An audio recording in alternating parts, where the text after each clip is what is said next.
Ladies and gentlemen, boys and girls, welcome to the Free Fire Challenger Series Philippines, where the top 17 teams in the Free Fire for the whole of the Philippines clash for us to find exactly who will be getting into the grand finals and who will be the #1 brand within the whole country. My name is AJ, I'm the Mustachio, and with me at the casting desk today, the one and only amazing Neptune, the Gentleman Garcia.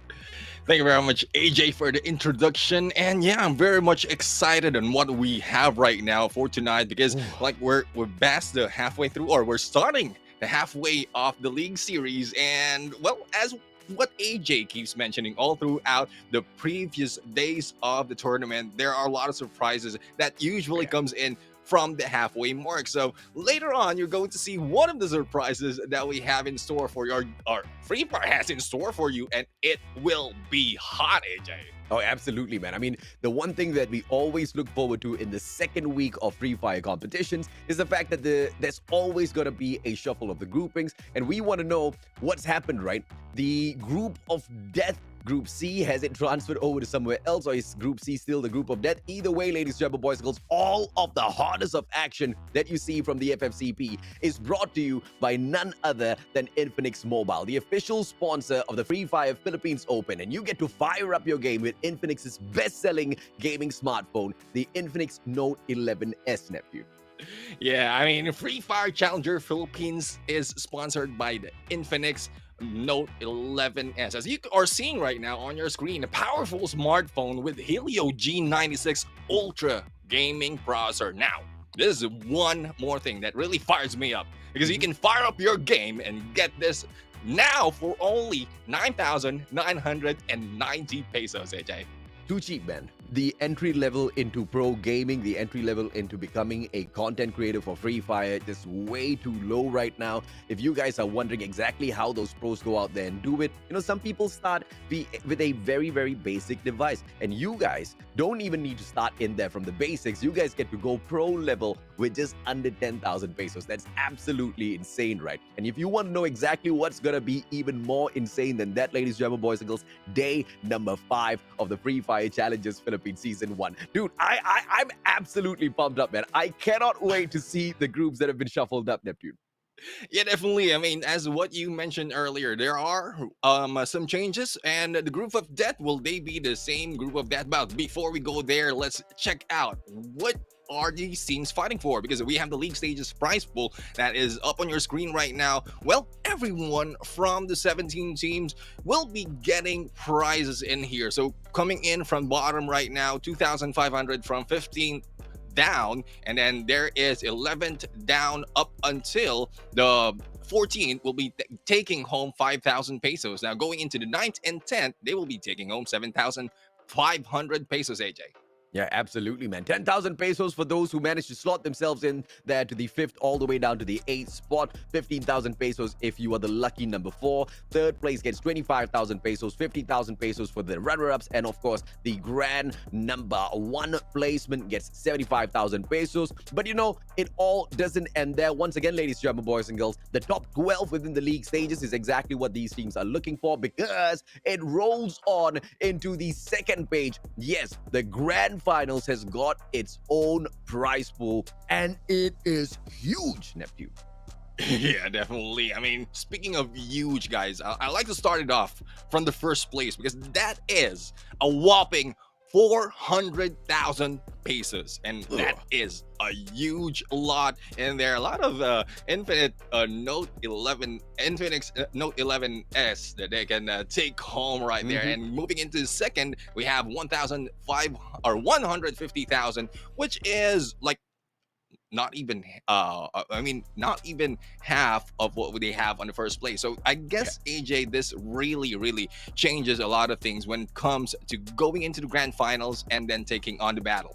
Oh yeah, absolutely, man. I mean, of course, what they play for in here will be this pocket money as well, if they are going to be placing slightly lower. But all of these teams, they are aiming for those top spots, right? They are aiming for also that entry ticket into the MCP majors as well, ladies and gentlemen, boys and girls. That's going to be the next stage after this. But they have to traverse through the league stages first within the FFCP, and this is exactly how the point system will work. Any of you, if you guys are new to the competition within Free Fire, if you are placed in the 11th and 12th spot within these battle royales, you take absolutely nothing. 1 point if you get the 10th spot, and every single placement that you improve, you add on 1 point to that, all the way up to the runner-up of that particular lobby, who picks up 9 points. And if you actually pick up that number 1 spot, if you grab the booyah for yourself, you will be able to secure 12 very, very important points. And of course, for each and every single kill in here, you get yourself 1 point. And there you have it. And for one of the surprises that we have for you, there they are. The groupings, the new groupings actually of A, B, and C, starting in from A. And I love to read the teams right here from A. AKO Ligers, Eva Radicals, Govilum Wheels, a New Gen Beta Esports, and who's next? Top teams on the leaderboard right now is in Group A, and a very exciting battle is being expected right now out of these teams.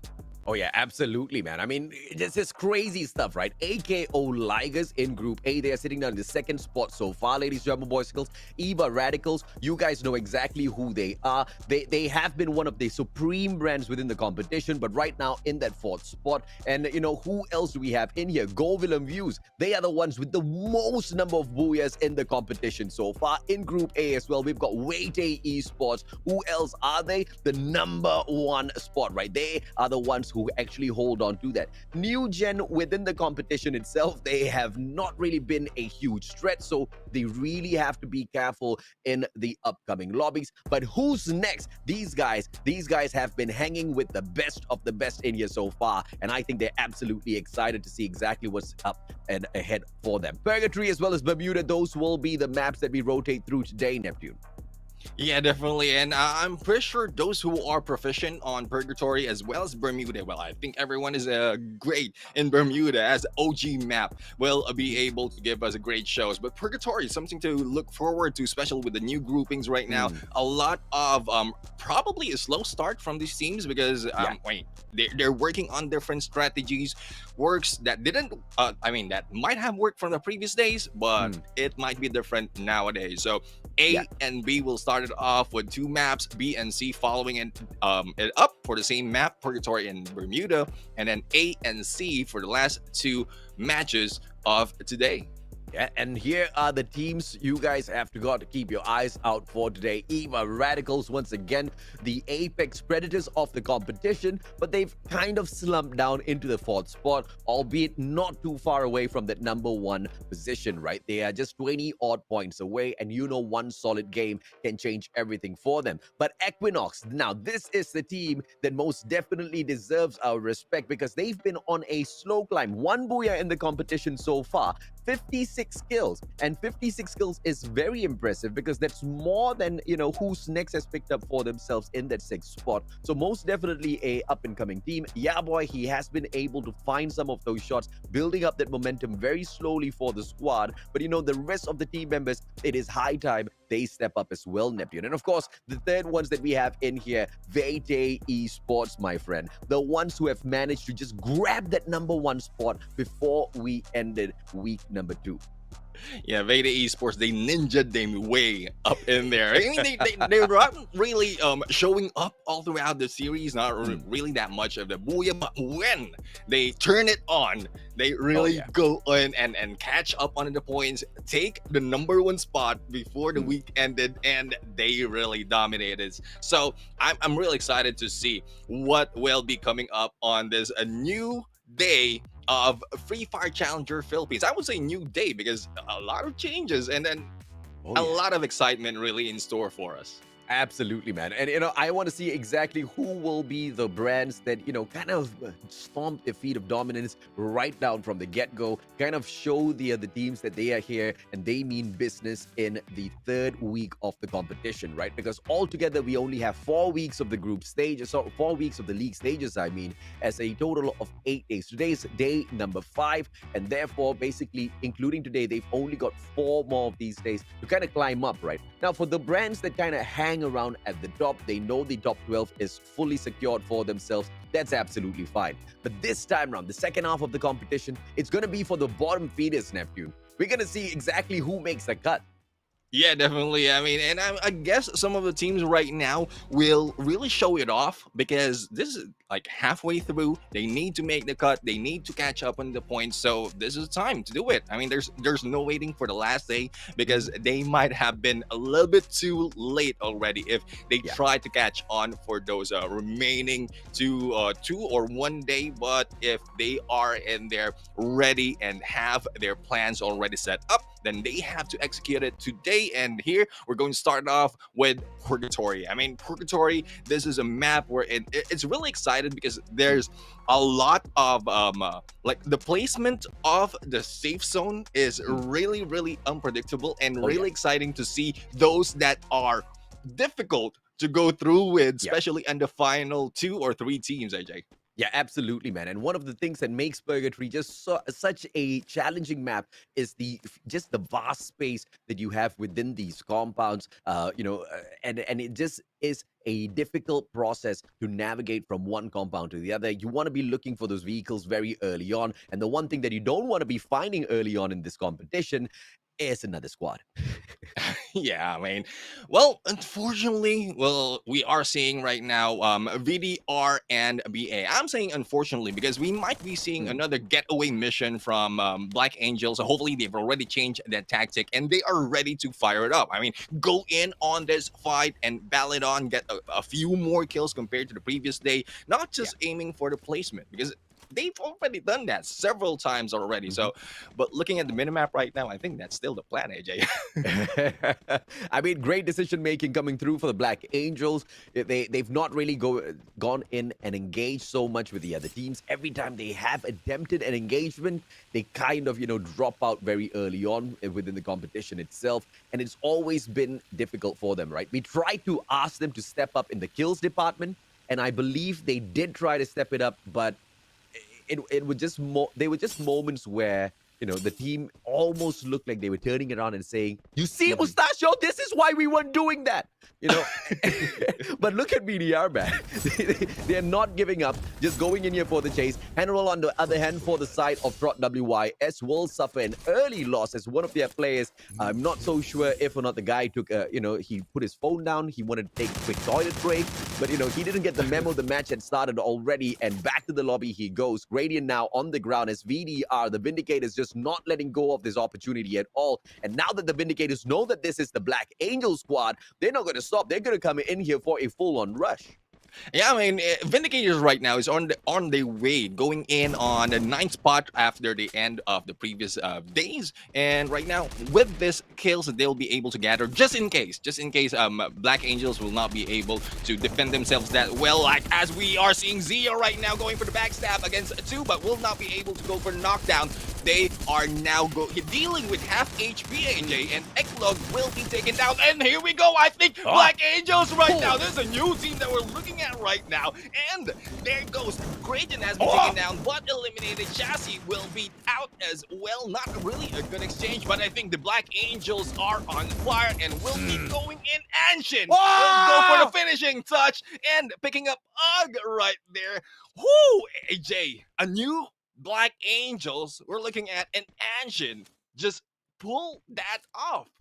Hallelujah. Praise the Lord. Black Angel. What a play. What a way to turn things around. Look, man, they were in a situation where they were already backing away. Siasi Gradient, they didn't really have medkits on them. I mean, look at Anshin, right? He has got 0 medkits on him right now. The only reason why they are able to pick up some of those items is because they can finally start looting for themselves. Black Angel, they were not in a position to take that fight, but when their backs kind of got pushed to the wall this time around, they turned it on the Vindicators. Good on them. They just need to keep this momentum up. Bloodyhead finding a player, a very important player from the side of Wayday Esports early on in this round. And it just looks like Wayday Esports cannot do anything else but run out of this situation. And it looks like Bloodyhead, they are geared up to show up in the second half of the competition as well, Neptune.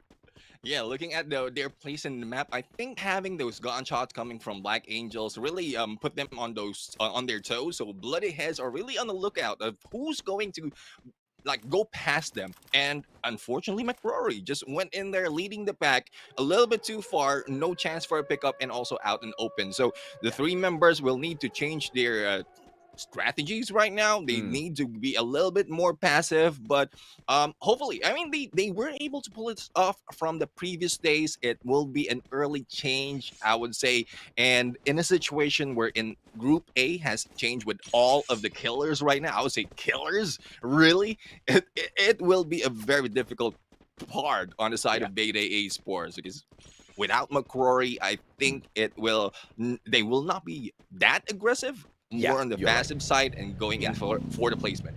Yeah, you're absolutely right, man. McRory is the guy that starts these battles, and the way he starts it is with those grenades. And yes, Bete Esports, it's not like some of those players can't really drop in and give that backup, right? Because they most definitely have got a solid team on them. I mean, 4-bits, the guy will be able to step up on a moment's notice. Let's Go is in there as well. And now, Navi pulling out the beat. He's just trying to play survival in here for a couple of seconds. Catches the final player from Eva, and he will not be able to shut down Fura. Yes, they do have the beat on, but Eva Radicals just a little too slippery within their fingers. And Eva Radicals, they've got the information now. Let's see if or not they want to take advantage of it.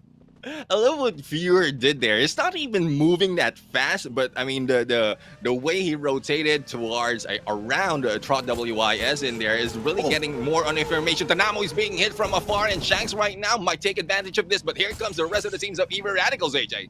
oh, now Shanks, he knows exactly what he needs to do. Backs away, one nade being cooked up by the player of Eva Radicals. Comes in here for the toss. Barba right by. Thanamo cooking it up. Ramiel going in here for the flank. It is a 4 versus 3 situation. General, he kind of bagged out a little bit too early there. Blocky right behind. Pulls out a couple of blue walls for himself. And it looks like Navi, he will be flanked from both sides. Pulls out the time turner. Very smart play. But Shanks, on the other hand, he will get dropped down. And now glue wall right in front of the face of Navi. Tries to back away, turns around. Pura on the ground. Blocky taken out already. Navi, the one final player, the final hope. But Trot WIS makes their exit in the 10th spot. Oh my goodness. Even Radicals, despite of the rotations of the teams, like in the groupings, they really haven't changed. I mean, I think they are back on day number 1 of this league stages, and they are just going in. And that's Yeah. surprising for this team.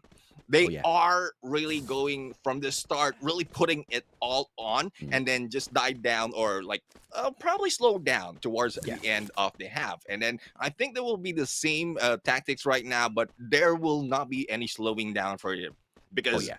Eva Radicals really want to take that number 1 spot. They have been denied of that from the past days or before this day started, and I think they are in here to grab it once again. Really show everyone Eva Radicals, the radical gameplay as well as the tactics Mm. that they have. Aggressiveness is still spot on, and they can bring it on, AJ.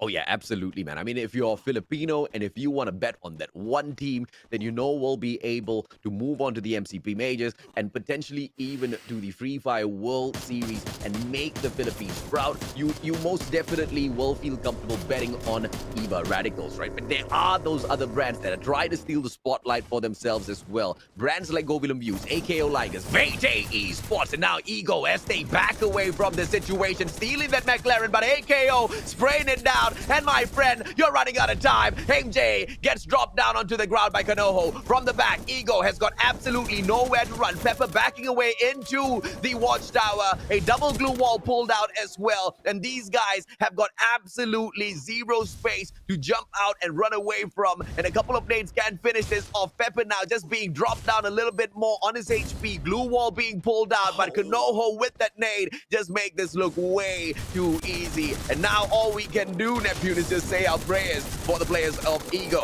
as JC Jacob is the final one left, but gets finished off as well.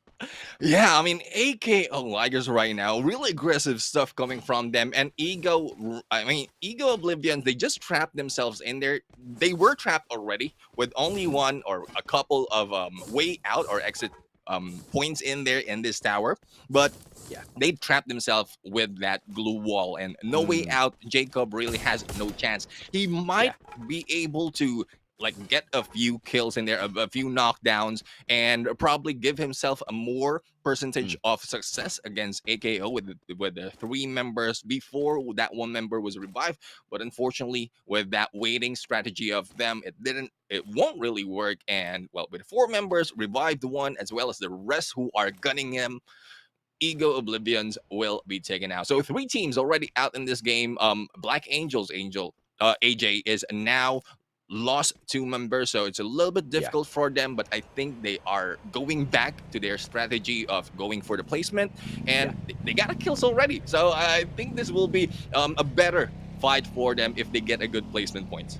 Oh yeah, absolutely, man. What we just saw breaking down on screen kind of, explains exactly what we were discussing at the start of this round, right? The problem, the challenge with Purgatory is the amount of distance between one of these compounds and another. And the travel time that you take between these compounds, the route that you take, the pathing that you have chosen for your squad. I mean, the decision making needs to be absolutely solid. How are you going to be crossing these places? Are you going to be holding on to the high ground? Are you going to be using the terrain to your advantage? So many of these small little decisions, if you make one wrong, your team kind of bags out a little bit early, which is why it's really, really helpful to have those vehicles, on your side. And AKO kind of proving that on their side. We did almost see a GTA there, Grand Theft Auto, but they kind of got prevented as well. Go Willem Views with the edge of the next zone, but right behind them, the players of New Gen trying to make a move in as well. Now, if they do not kind of flank around a little bit quicker,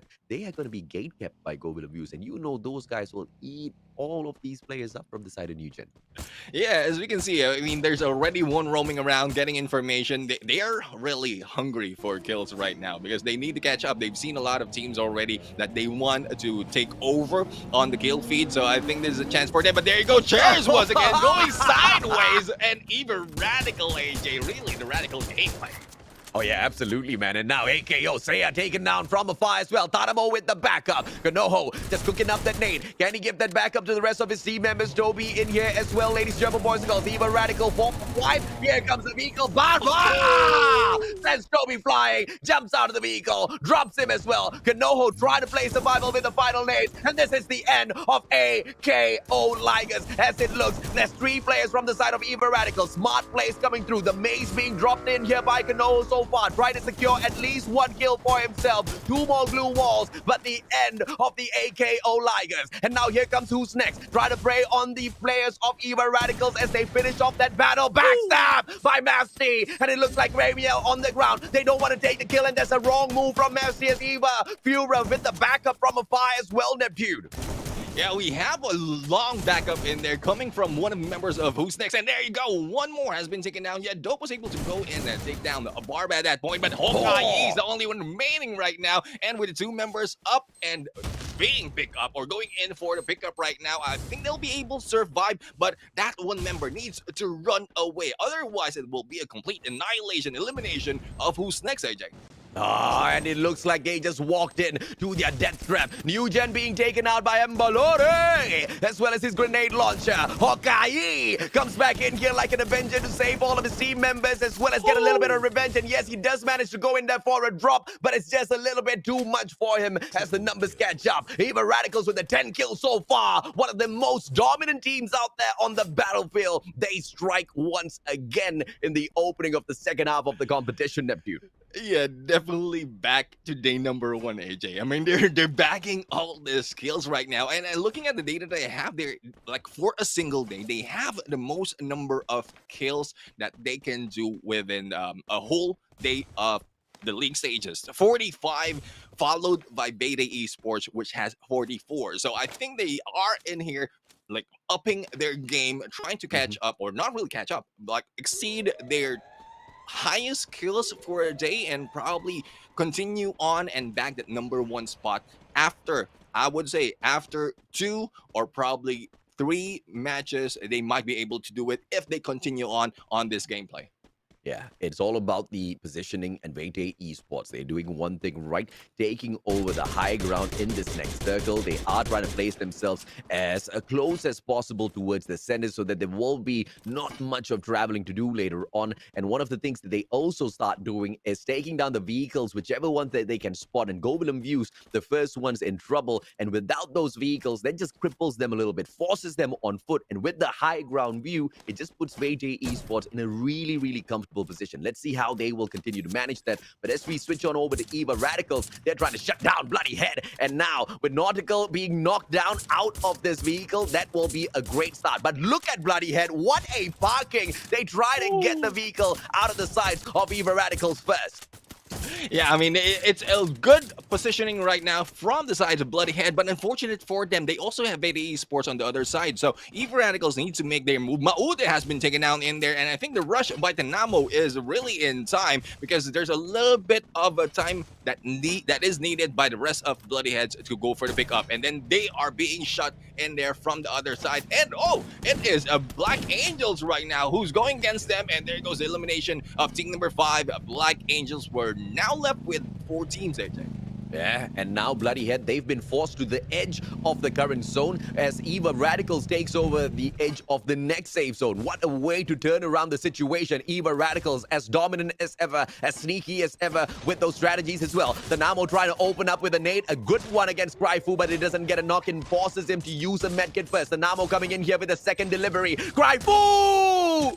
Great glue wall just to protect himself. Namo with a backstab, and he will not be able to knock him down. Ramiel, on the other hand, will be able to get a nade, and they will be able to shut down Mark as well. Ramiel back on the ground. Eva Radicals, they suffered just a little bit, but they will be able to pick the guy right back up. Bloody Head, what an unfortunate situation that just unfolded. Ramiel back down onto the ground because of the zone. They will not be able to help him out anymore, but the 13 kills, Eva Radicals looking to be the juggernaut component of this competition at the end of the day. Yeah, 2v3v4 ages we'll look into, and Embalor is being shot at in there from afar. I mean, they need to balance it out, especially for the side of Eva Radicals, but we have a Wheels right now with Wiz, the Wiz Kid, trying to block off a Beta Esports from the other side as well, forcing them to flank a long way, and I think they will be meeting up with Eva Radicals later on, and it might be an advantage for them. They have the high ground, 2 members left for Eva Radicals, and if they will be able to eliminate them, they can just turn around, wait for Beta Esports to come in and just surprise them. Oh, they're not waiting, bro. They want to take it right to the doors of Eva Radicals. And Embalore, he does have the grenade launcher in hand. The sneaks, just sneaking right behind them. Double vectors right to their face. Pulls out the glue wall as well. A little bit of a panic as they cannot get their motivation as well as the directions in here. Wiz drops Dynamo. And then a time turner by Fura. Both players in there. And Govilum Views shuts down Eva Radicals. What a dominant Govilum Views we get this time round. Embalore unfortunately misfires his grenade launcher. Beta Esports, they take advantage. A good flash coming through. Wiz has been flashed out. Santino on the ground. It's only 2 more players now on the side of Govilum Views. How will they shut down Beta Esports? Snake sneaking in and going for the kill against a Damon, and there's only 1 member or 2 members remaining for Biz right now, as well as Let's Go. Now it's healing time for both of these members right now, but the rush is on. Sneaks will be hit, and Govilum Views will be taken down. Baby Esports, despite of losing 1, still takes the booyah, AJ. Oh, and that is exactly how you are rewarded for being patient. That is exactly how you're rewarded for having all of those patience to move into the final zone without trying to steal a couple of kills here and there. McRory, one of the most dangerous players out here, ladies, German boys and girls, in the Free Fire battlefield. He was taken out very, very early on, and I believe that was from AKO, but Beta Esports, they didn't really want to let go of their momentum. They got into that final circle first before taking all of their kills, and by the time they got in there, I believe it was only those 4 kills that they had initially with them, right? And they just played it perfectly, man. Eva Radicals could have taken their position, but they rushed that house first and made sure they were not in a bigger losing position that they were already in. Because you know it was just a matter of seconds before they were going to be sandwiched between the 2 squads if they didn't make that move. Yeah, definitely. I mean, it's really like, we are now finding out who are the teams who are really on their way to move up further on the leaderboards, or probably maintain their place on the leaderboards, because like those quick decisions, as you mentioned, AJ, I mean, there's really small chance that there's only small chance of survival if you miss those decisions. So great teams really can go and apply those, think about that quickly, and then apply them. Wait as well. Patience is really a virtue for the side of Beta Esports as they did in there. They didn't try to catch up on the kills. They go in for the placement point, and that is Yeah. what we keep telling the teams, especially for those trying to move up on the leaderboards. Create a plan A, plan B. So if a full squad doesn't work, you only have 3 or 2, go plan B, plan C, all throughout, and then Beta Esports will be in there doing all those things. I think they Yeah. have until Z right now on the Yeah. plans, AJ.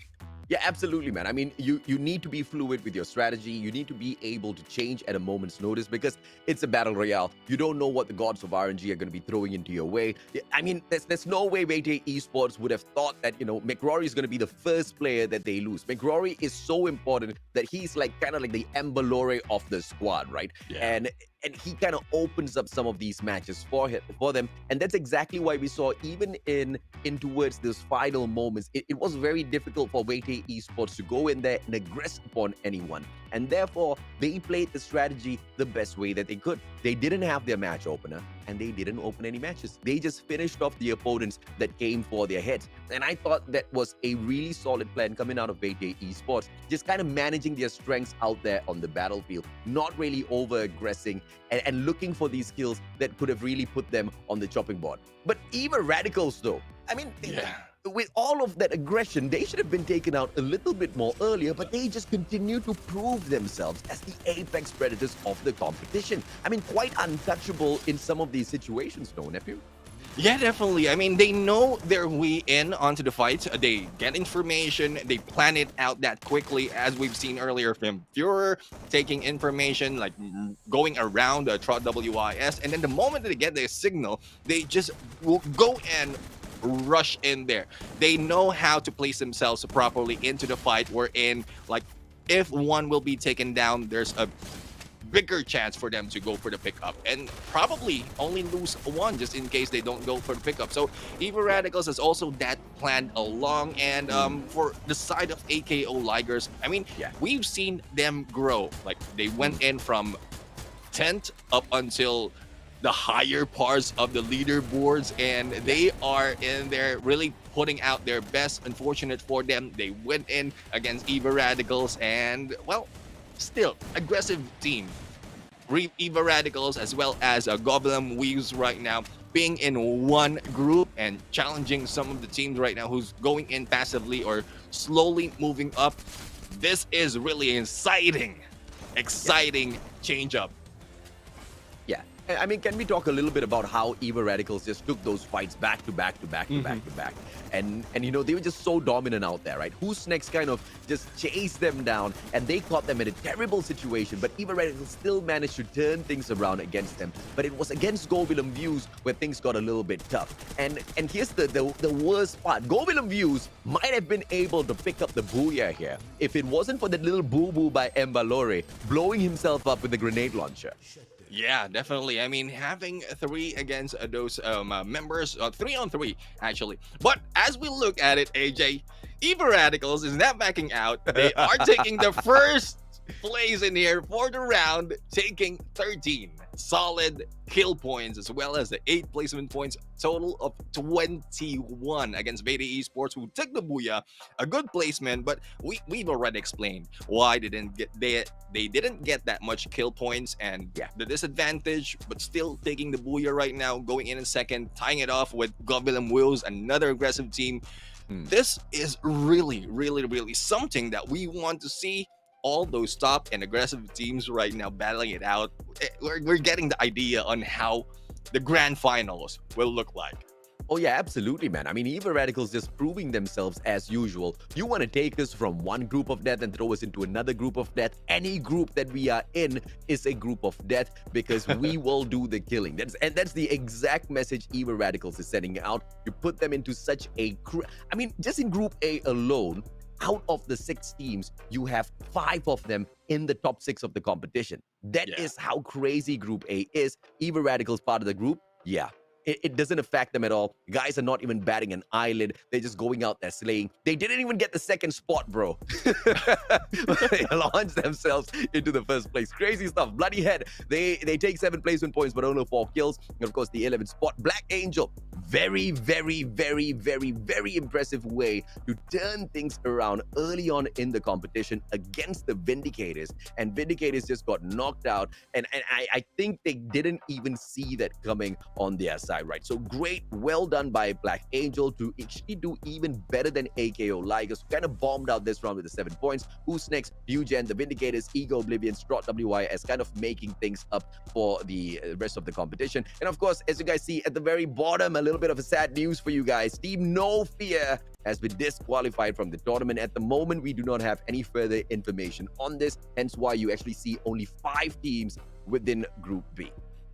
Yeah, so well, really exciting round number 1, AJ. I mean, I was expecting a little bit of slow start, but I think that's one on me, because having all these teams like the top 5 teams in there all together in one round, there's nothing slow. There's nothing really slow with these teams, and they're battling it out. Now, you mentioned about how well Black Angels are doing right now on that round. Hopefully, they will continue this on. And one thing that they can put into their advantage is because Black Angels are really not aggressive in this fight. If one has been taken out and picked up, they can use that as their strategy to prepare themselves and then go full on against the opposing team, because they're expecting that they will be eliminated early. But if they have those pocket strats with them, place themselves properly in a compound, or probably in out in the open, a high ground, then they have that advantage, that surprise, the element of surprise, and that's what we've seen earlier.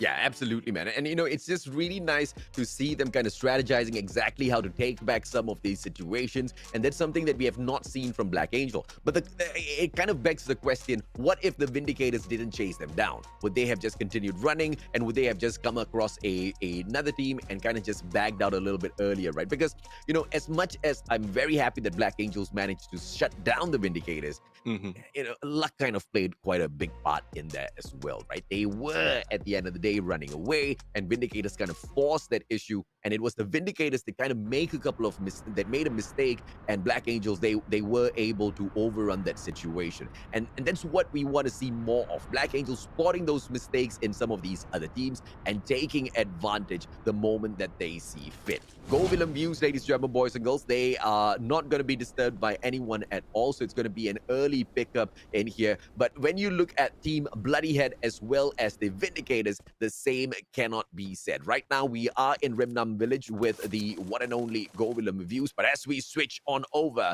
we will see the fate of the Vindicators in this round. Will they bag out once again a little early? Maute will most definitely have something to say about that LMG in his hand, the capability to engage long distance and really spray your opponents down. Unknown's in a lot of trouble here. Yeah, I mean, Unknown is a little bit too far from the rest of the teams, but I think the information has relayed. They've seen Mode already, and it's a good trigger discipline as well for the side of Mode. They didn't really fire, waiting for the team to get themselves in position, taking one great look, one long look on one of the opponents. At least they would know the trajectory as to where there's one member Unknown will be heading, and then they just follow as to where the rest of the teams are. But right now, I think Unknown is the gap between Unknown is being closed right now, and I think the footsteps right there, if I'm not mistaken, is being heard by Maute, and the information relayed from the other side. But no, Maute has been surprised, and Unknown just took that advantage. Now Kraifu is not moving, probably cooking up a grenade, and we'll have to find out. That is one bad stroke for the side of Bloody Hezek. Yeah, Unknown just knows how to play his angles. I don't know what Maute was doing there. Guy didn't have an angle. I know he played the surprise. It was a great movement coming in from him, but the follow-up was just absolutely terrible. Zio now in here for the backup. Morgana down on the ground as well. Oh, backstab! Backstab out of nowhere. Kraifu now. We are going to have that backup come through from Zio as Kraifu gets knocked down onto the ground. Zio with the backup. Eklock right behind him as well. Unknown trying to take advantage of this situation, and it looks like Bloodyhead, they only have one final player in here for the mix, ladies and gentlemen, boys and girls, but that itself is not gonna be much longer. I mean, Vindicator right now, I mean, I think they're a little bit too hard on themselves from round number one, and they tried to catch up. I mean, do their best in here from this round, and they really did their best going against Bloody Heads, who's really trying to catch up as well with the aggressiveness that we've seen. We've seen them evolve as a team from those who's always at the bottom half of Yeah. the mix up, and now they are taking the higher place. But Mark right now needs to get away, but will not be able to get away that much because Ego Oblivion will be taking that 1 point for them. Now we're left with 10 teams, AJ. Yeah, it's just unfortunate, man. The way he was running, we knew he was not going to survive much longer in there. Ego Oblivion's just making quick work of him. The guy's out in the open, no glue walls on him whatsoever. Can't really take a fight, and that's exactly how the cookie will crumble for the team Bloodyhead. But Trot WYS, on the other hand, they now have an opportunity to go up against Black Angel, take a backstab, perhaps bag a lot from here. Blocky, no trigger discipline at all. Straight away starts firing at them, giving away the position. And now Black Angel, they look at them, man. They've stopped on the compound at the top. Yeah. They're now spotting out all of these players. So that was not the smartest moves of all from Blocky. Yeah, I mean, Blocky right now, just given their positions, and Black Angels, I think they are on a roll as they go in. They're not really running away that much. They are getting themselves in a better position. They have the information as where the teams are already, and I think they're way into the peak. Getting in next to this, like next to the next safe zone, is a good plan because they will have visuals against Trot WYS, who tried to shoot them down, and now it's their chance to get that revenge. Hopefully, that really works for them, as well as AKO Ligers on the other side. So hopefully for the side of Black Angels, not both teams goes in at the same time, or probably go against each other, and Black Angels just take up the third party. Yeah, and that of course would be the best situation for Black Angel. But let's see if or not the gods of RNG will grant them a position like that, right? Pochinok with the players of Drot WYS in here now. It just seems like all of those shots from Plocky kind of didn't do much damage because Black Angel, they didn't really try to take advantage of the information they have gotten from themselves. They just try to play the safe zone placement instead as they continue moving towards the peak. Pochinok, the players are just looking for some loot, but it looks like everything's been taken up already.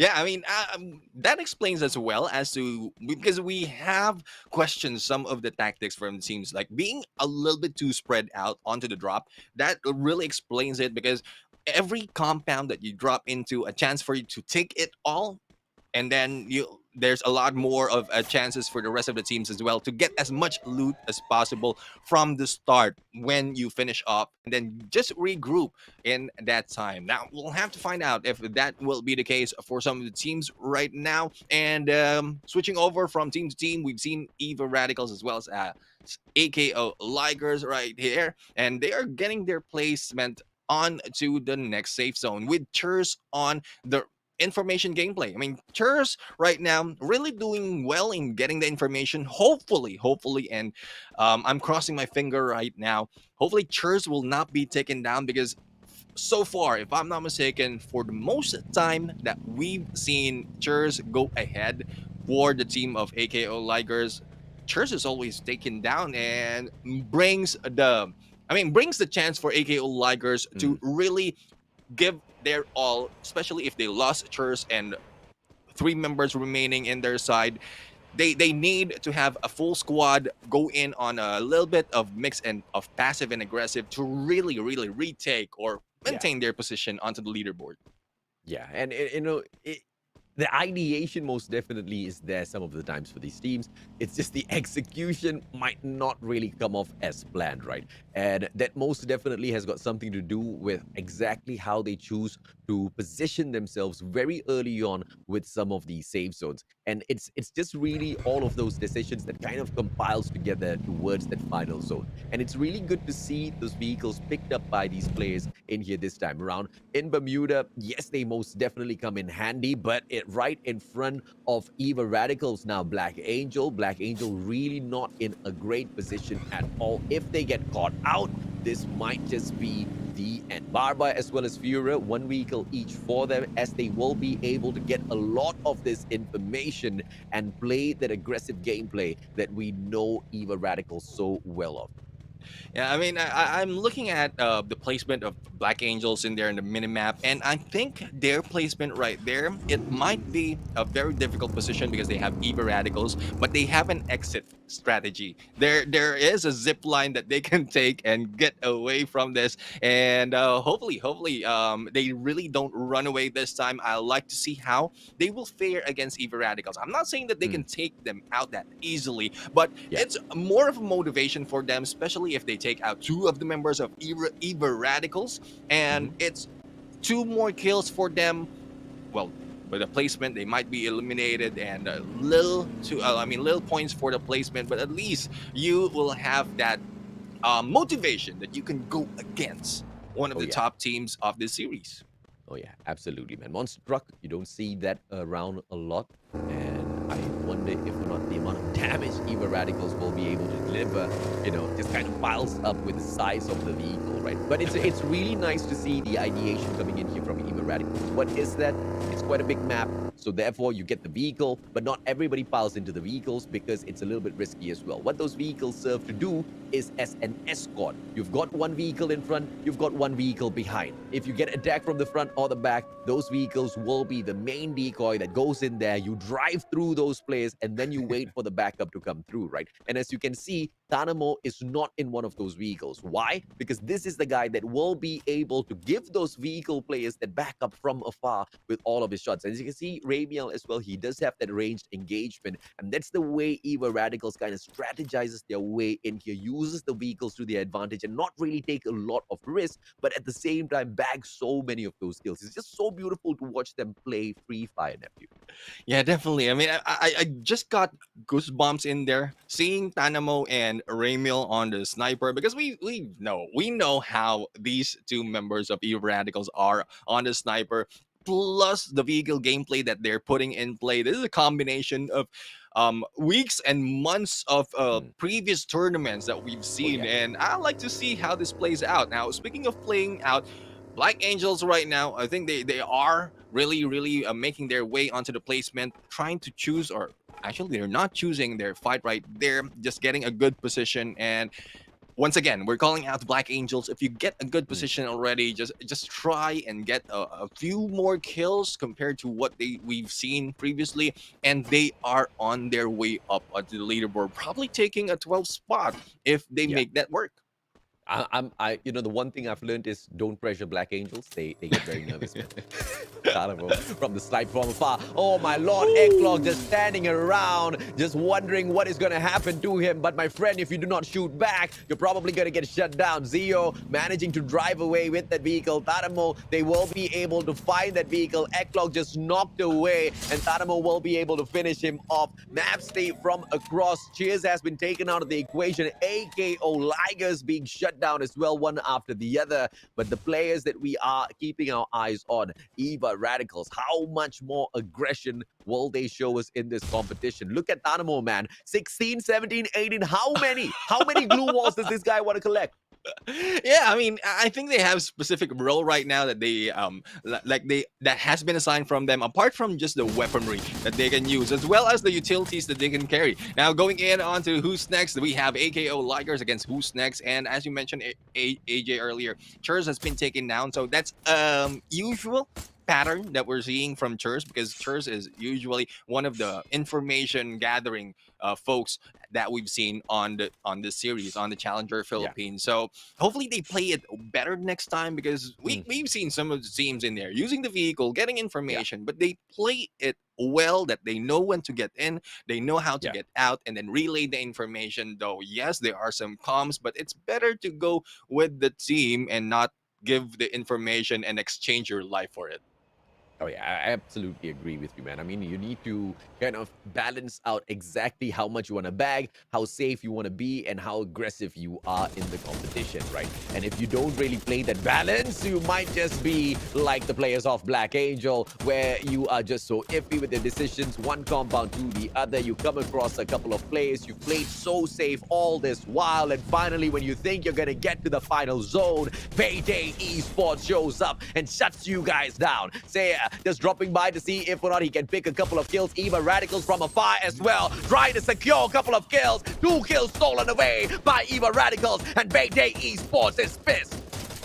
Yeah, I mean, Payday Esports are here to get back all those kills. And even Radicals, McCrory was able to go in for that knockdown. And 3 teams, AJ, are in here, and 3 teams that we are really expect to bring it on. Oh yeah, absolutely, man. Now Payday Esports with a 1 kill onto the player from Eva Radicals already. They now have stirred the Hornet's Nest. Eva Radicals backing away from this fight. They do not want to shed more blood on their end. Tadamo, you can see that Nate coming out here for a quick peek as well, but one more player has rushed in front of them already, and they know that Fury has got the scouting done. And once again, Eva Radicals proving exactly how effective all of their strategy is, right? Just going in there for the scout, making sure the 2 players that are coming in here from the back are not going to have too much of an issue. But now Ramiel, he's going to get caught because the vehicle that usually takes care of their back, it's no longer in the play. So let's see exactly how Eva Radicals manages that as we switch on over to a 3-way battle between Govilam Views, Payday Esports, as well as Who's Next.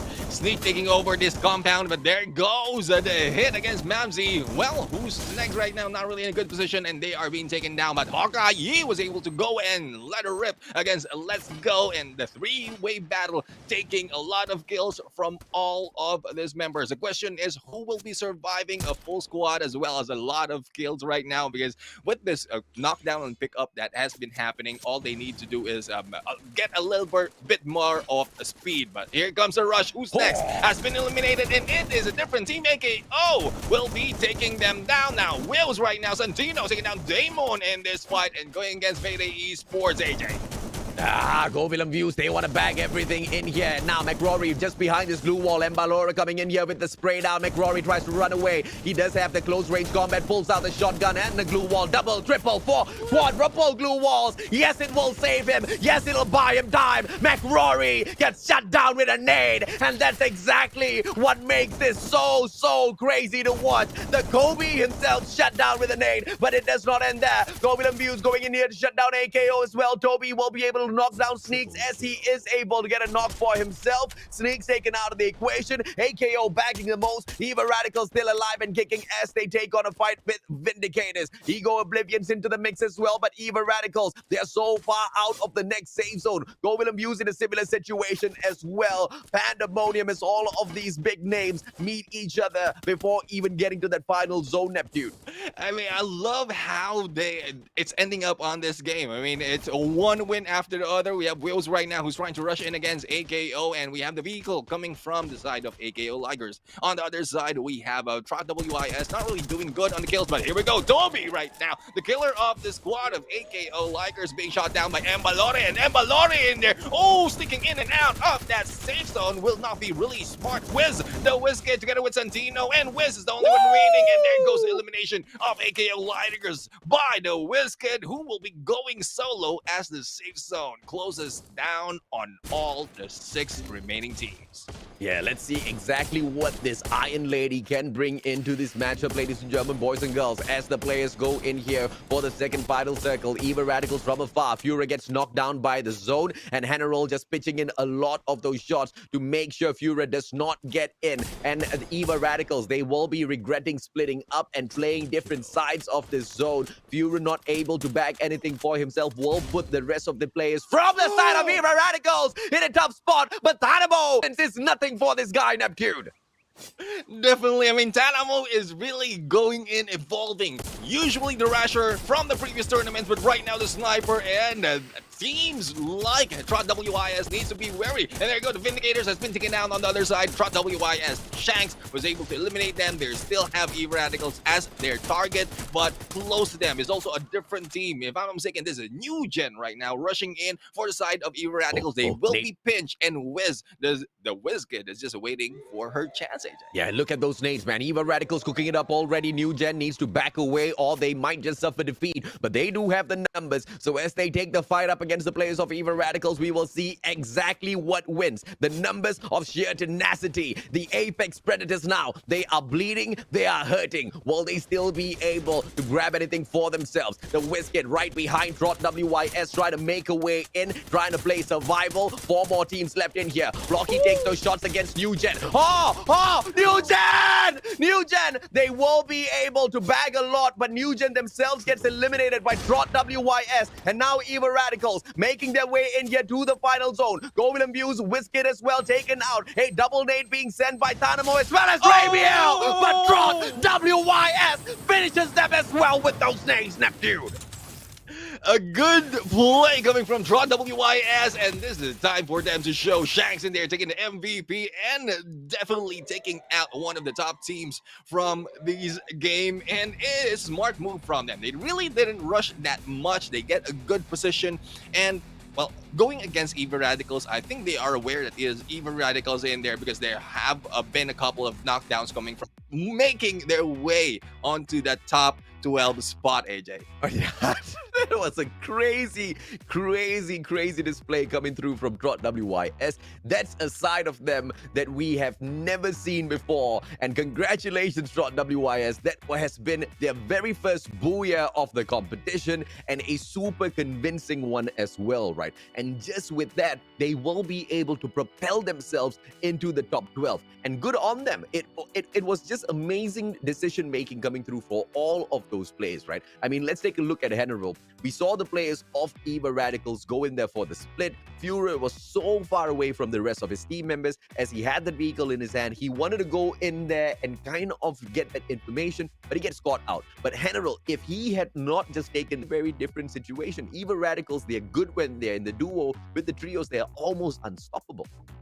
Yeah, definitely. I mean, we'll have to see more of Trot WIS because, yeah, a lot of surprises. I told you will be happening as we move forward. But there you have it. The end of 2 rounds already. A and B is over. Now, going in onto the next game, AJ. I mean, is there anything else that these teams will be surprises with? I think a lot of surprise waiting for us, right? Because, dude, when we go into the next matchup, Group A takes a rest, which means the 5 out of the top 6 teams in the competition are not going to be playing, and that gives birth, that gives space, that gives opportunities for the bottom feeders to sneak their way in. No, to earn their way in to the top 12. I absolutely love the group shuffles that have come into effect for the second half of the Free Fire Challenges Philippines. It really is most definitely a game changer,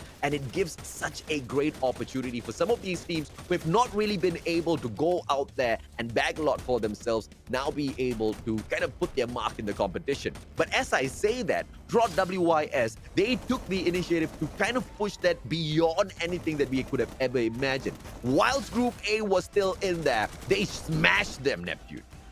Yeah, definitely. I mean, it's really surprising that some of the teams, and guys, the viewers out there, the fans out there of these teams, this is what I want to say.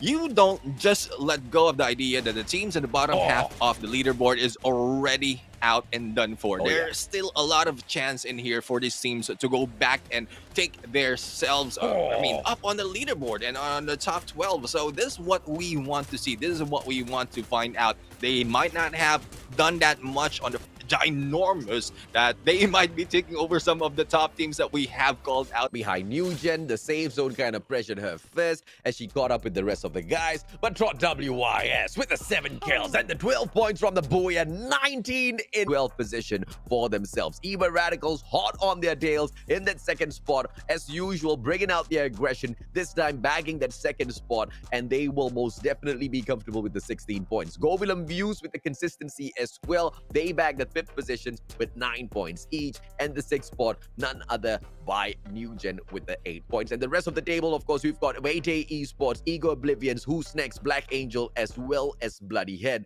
And the one that I most definitely have to pick on here is gonna be Wayday Esports. It was most definitely a round that they kind of bombed out a little bit prematurely, Neptune. The kills, the average kills that they have on Bermuda, they are at par with the top team. So probably it's more of the positioning as well as like the positioning of the opposing team, because we've seen so far Veda Esports has no problem positioning themselves into the map. It's more of how the rest of the teams are laid out and how will they be able to take them down.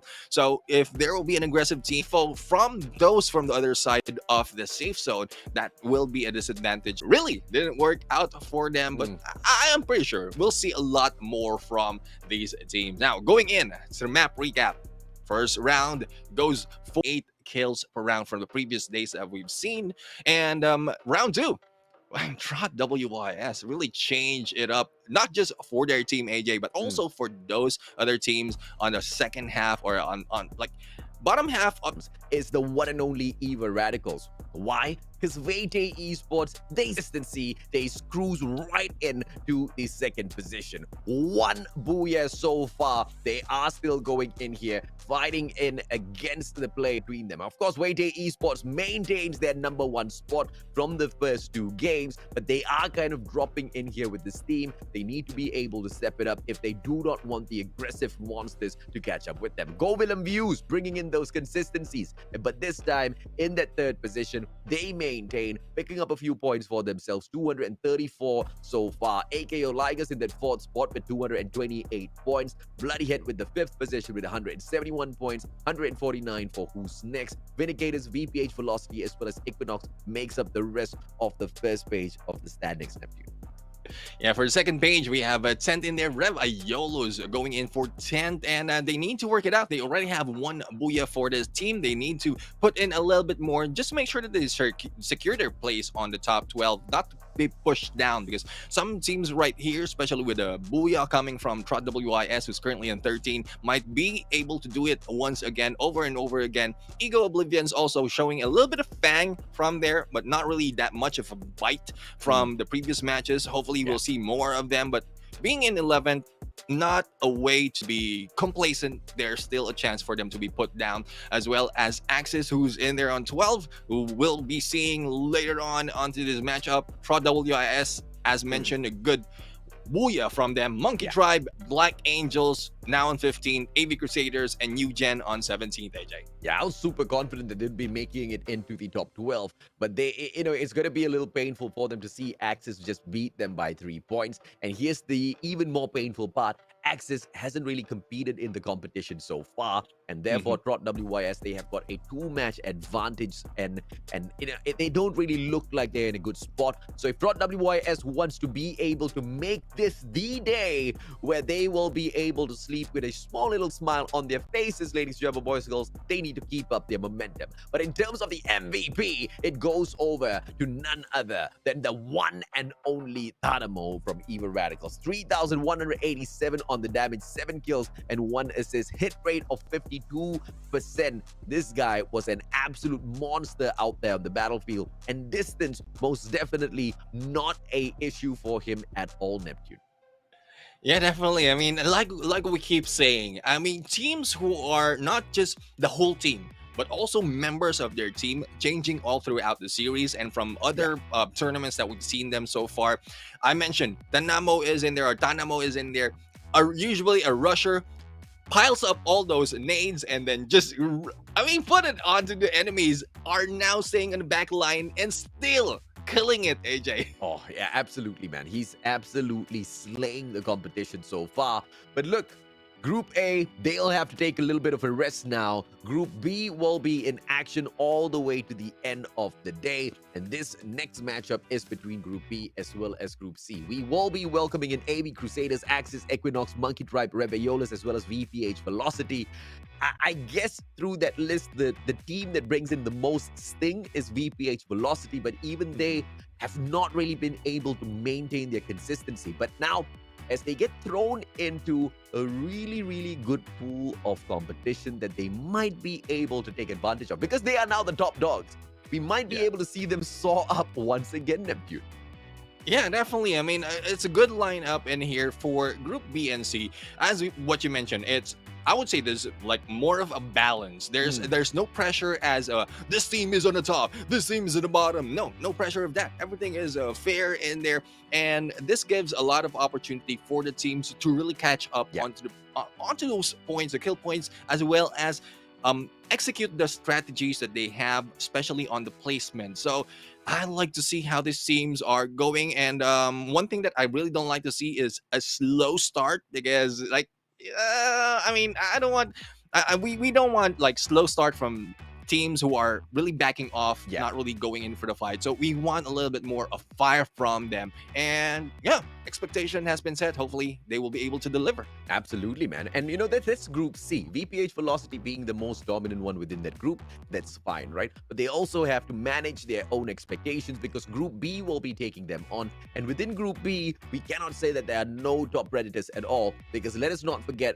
one of the teams that has, just improved so much within their journey of Free Fire itself, Bloody Head. They are right there. And they haven't really been doing all that too great in the past couple of matches. And this might just be that opportunity, right? As they're thrown into this pool to once again become the top predators. But in order for them to kind of grab that for themselves, the decision making needs to become solid once again. Morgana just really needs to hit those long range encounters, and the team itself needs to. I don't know what's going on with the squad, man. I have to be honest. Yeah, I think it's more of communication. From what we've seen earlier, I mean, what we questioned earlier from the gameplay of Mote, Mm, it's more of the communication. mm, Mote was trying to relay where the enemies are in there, but the relay back was not given. Thus, mm. the rush was put into place. Yeah. So we'll have to see how well this seems since we don't have really idea on how they are communicating or if it is affecting their gameplay really. Yeah. So we'll have to see if this progress on for Bloody Heads. It might be with the groupings or probably with the maps. We'll have to find out further on how they will be going as we jump in once again into Purgatory. Now the water and the mountains in there, really exciting to see where final circles and another water like final safe zone. AJ, I really like to Mm, see that from these teams because the pressure, the feel of the pressure from yeah. both teams, how they can think out Yeah. of a way to go against another who's Mm, just across the river.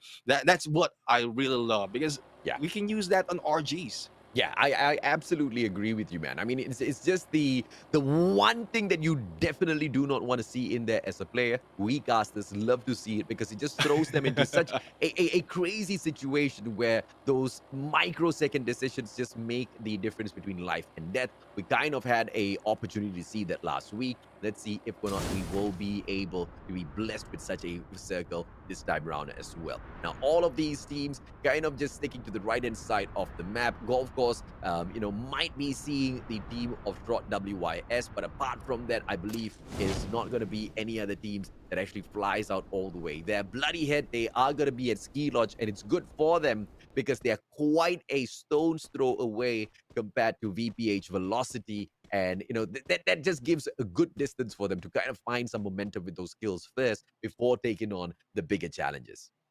Yeah, definitely. And right now we're looking at Ego Oblivions, and they have sight on Blake from Rebayolus. Now, Blake in there, as we keep mentioning from previous days, is a good player, really. But hopefully he's not taken out that early because it's like a McRory for Veda Esports. Blake is Mm, that kind of guy for his team. So if he is taken down there early, Rebayolus might not have that big of a chance to go against some of the teams. But again, this is a new set of teams. A lot of surprises might be in store for us, like those that we've seen already. Surprises like Black Angels as well as Trot WIS. A lot more might be offered for us right now. And well, from the map earlier, the spread out of the team, it'll be a little bit more of slow start right here, a little bit more of finding out where to position themselves with this new set of drop points because I think they've thought about that earlier already that they need to change their strats because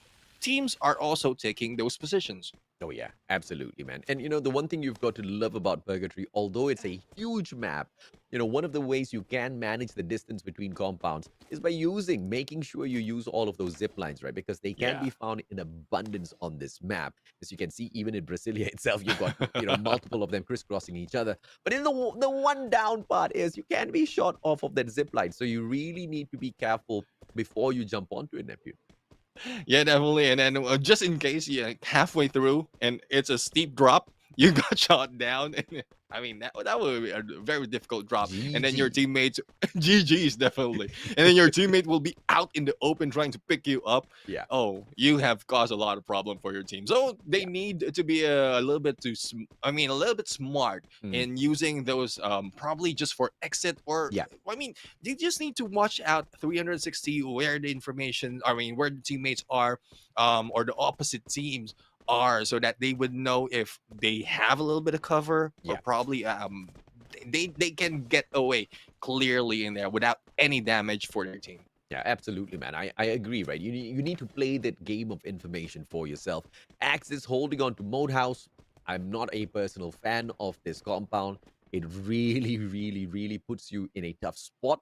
But the one great thing about this compound is that it's got two different zip lines leading to two Hmm. separate parts of the map. So if you do get rushed down one corner, you most definitely will be able to find an exit strategy. But the unfortunate part is you don't know who's waiting for you at the other end of the zip line, man. Yeah, I mean it's a reverse of what we were talking about earlier. I Yeah. mean we're using zipline to get away, but Yeah. for those who's already waiting for them, Oh I yeah. mean you're just rushing into the fire.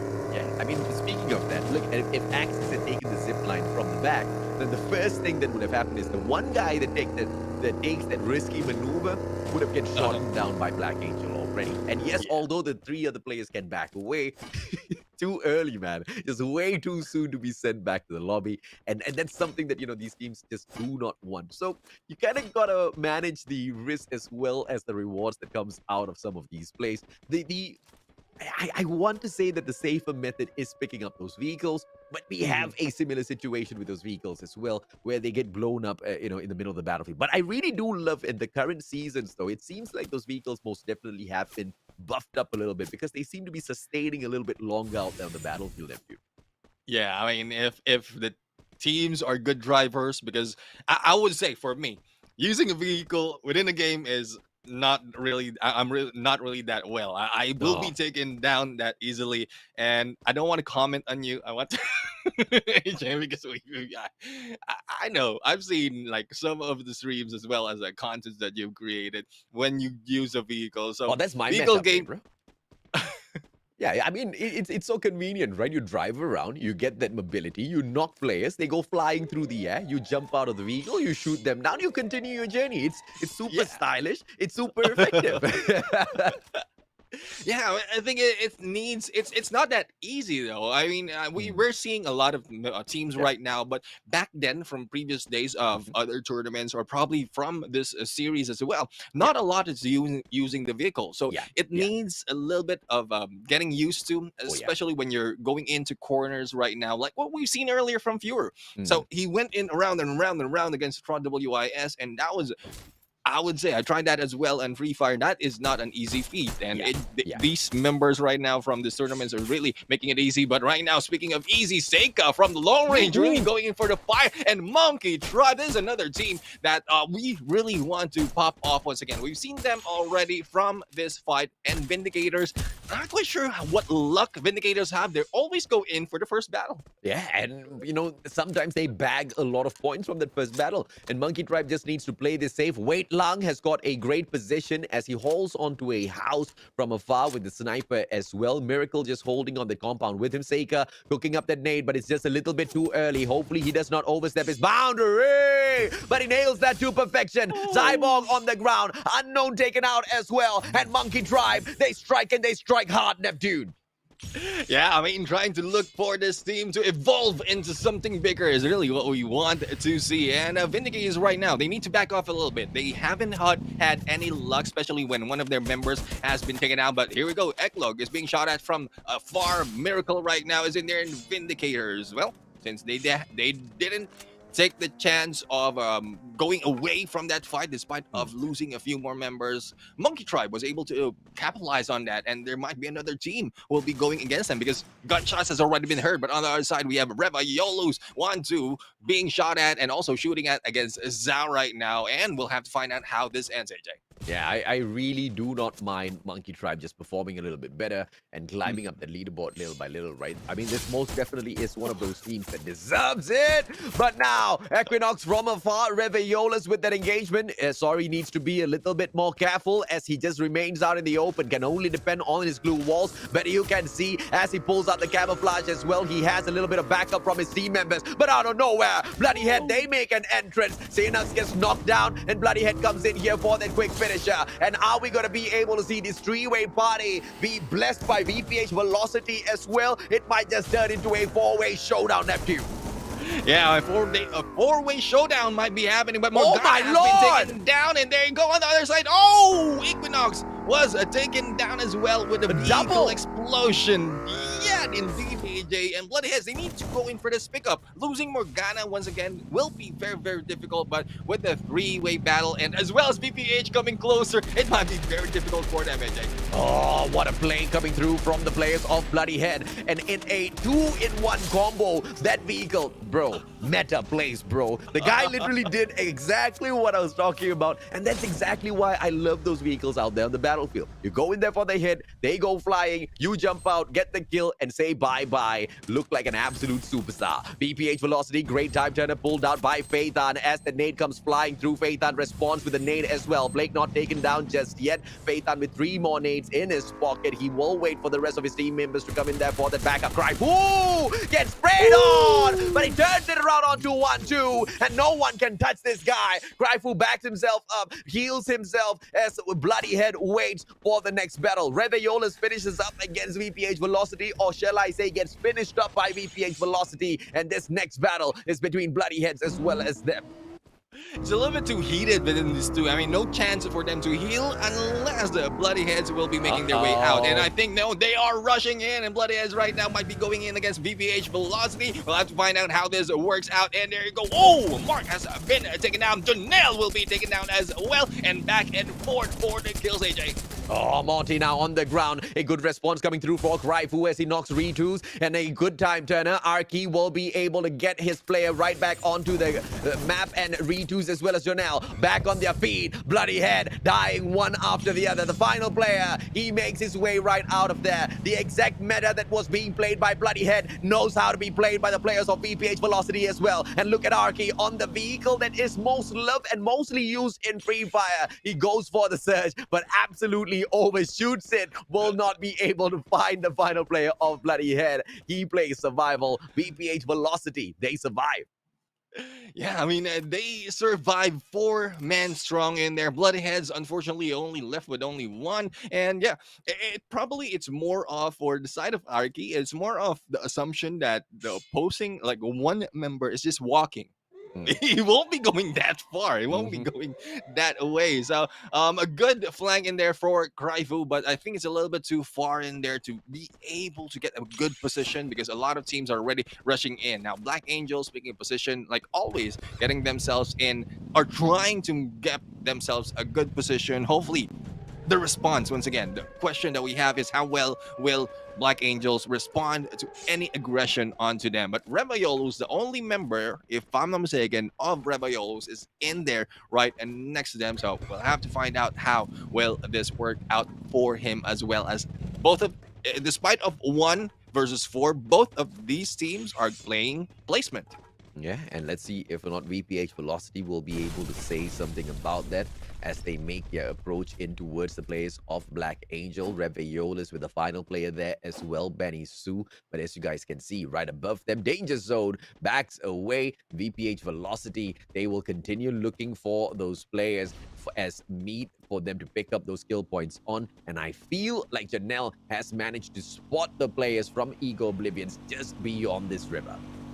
Yeah, definitely. I mean, just crossing the river, and here comes Arky on the motorcycle, getting more of the information. But once again, I think that was a an overshoot or probably a big flank in there, just to get like a good position or good information if the compounds right here is vacant for them to occupy, and a smart move as well. Hopefully they'll be able to get a better position for the teams. Ego Oblivions might be their next target unless someone else rushes them, for the sites of Monkey Tribe was also near them. So Fire Brigade might be our next battlefield as we look into AV Crusaders as well, waiting for them, but they need to move in further because it's just up north. And AJ, I'm excited to see that lower the southern part of that next safe zone to be our final safe zone. Talk about worst timing, right? VPH, they just crossed that bridge thinking that the zone was coming here. And now they got to cross back the exact same bridge to get back there. And if they get caught out right now and shut down, they will be thinking, my lord, why did we eat it? Phaeton, Arky just going in there, backup, 2 players. They will be able to get that distance covered. Arky, they have got sports car for each of them. So distance being covered, not an issue at all for the players of VPH. And Trot WYS, they make quick work of the final player of Bloody Head. And Cryfu will go crying all the way back into that lobby as he waits for the next battle. And AV Crusaders, slowly, they approach Trot WYS. I don't know the intention here. Yeah, I mean, it's more of probably a surprise right now, and this might be taken advantage by Trot WYS. It's a little bit too far outside. Yeah, and definitely outside of the zone. It's more of trying to gatekeep someone, but I think they will be gatekept later on. So really questionable, AJ. Well, they get the knock on General, man. I mean, as long as they bag this, I'm all right. But I do not understand the decision-making to put themselves outside of the zone to look for a couple of kills. And now Shanks getting knocked down onto the ground. Great play with the meta of those vehicles. General now will not be able to hit back at all. Morris will be able to take that final shot against Hanks. And Ego Oblivion in a great spot. But AV Crusaders, they're going to swim, bro. They are going to swim. Yeah, I mean, hopefully they have a lot of HP left on them, and they might be able to surprise Trot WYS right here. Navi and Floki is like really caught out in the open, but they have sights of AV Crusaders, and there you have it. That is the result of going outside in time. We're in the safe zone is already closing in. I don't understand. Why would they do that? AV Crusaders, they had the vehicles. They had all the opportunity to just drive into the next safe zone. But instead, they drive the opposite way, looking for goodness knows what, and they find the lobby. Yes, they found the shortcut to the lobby. Maybe that's what they were looking for, the shortcut to the lobby. They have broken the code, ladies and gentlemen, boys and girls. Phaeton, VPH Velocity, they will be able to find one knock. And AV Crusaders, they are not out of the count just yet, man. They've got one final player of the vehicle, kind of playing survival now. Yeah, Chai right now is the only remaining member of AV Crusaders. Well, a lot of questions right there. Hopefully it will be answered. Probably not in this game, but someone tell us, please. Well, VPH Velocity, on the other hand, 5 kills already. A good position on the map. Will be able to eliminate AV Crusaders right now. I think VPH Velocity is on their way because, on the other side, we have Black Angels making some kills, and they are going against First Axis, and now is Ego Oblivions, and we'll have to find out how well will they play this out. AV Crusaders already eliminated, and Floki finishing them off. Now, Black Angels, hopefully they don't stay because these other teams are already smart. They have the grenades on them. Staying in the compound will be the loss of them. Yeah, VPH Velocity, they need to play this smart because they've got 2 vehicles on them. The question is, do they use it and maneuver around? Because one wrong move, that vehicle explodes in the wrong spot. You are caught out in the open. Bye-bye VPH. So they really need to manage their aggression here. And this is exactly where the decision-making comes through, right? Vehicle right beside them. The zone right in the middle of all of these teams as well. So not a lot of traveling, not a lot of movement in there. Question is, which one of these players is going to be playing distraction with the vehicle and who is going to be giving the backup? As you can see, a drone coming out from Trot WYS trying to play the smarts in here. Nade flies through. VPH Velocity try to hit on the players of Black Angel. Axe is going to be in a little bit of trouble as well. Yeah, I mean, Black Angels in there, all clumping up together, going in for the pickup. I'm really nervous for themselves because if they get hit by grenade, everyone is in there will be hit. But on our side, we have Navi was able to go in against a knockdown against Ego Oblivions. Now, Black Angels, they need to move a little bit further. Yes, they are in the zone. They need to get a better position to go against some of the teams who try to go against them, especially Monkey Tribe right now. They have sides. Ego Oblivions have sides on Prot WIS. And on the other side, oh no! VPH Velocity is being taken by the safe zone. See if or not they will be able to, smarten up in those future rounds, because just playing their time way too late, even with those vehicles there, they should have been able to, just move in a little bit closer, right? AJ now, taking down Jacob, the final player outside of the zone. That's just unfortunate for him. He gets shut down. Monkey Tribe eliminated as well, thanks to Arky from the side of BPH. Trot WYS makes their exit. Axis out of nowhere, making a huge statement in this game. But look at who's in the circle. It's Black Angel. The Black Angels right now, they held their position, they held it strong, and they are not backing out, but I think they need to get out finally. But we have Bad Child right now who's already waiting for VPH. We have in there VPH who's stuck on first floor of this building. Bad Child in there going in against two members, and Nathan will be taken down. Now Bad Child and Gal right now needs to make their move further into the circle, and here we go. I think we'll have to wait as to who will be taken. Axis will be taken out. Oh my goodness, AJ! It is the Black Angels flying in from the sky and taking the booyah in this game. Hallelujah! Praise the Lord, Black Angel! They've proven themselves, man.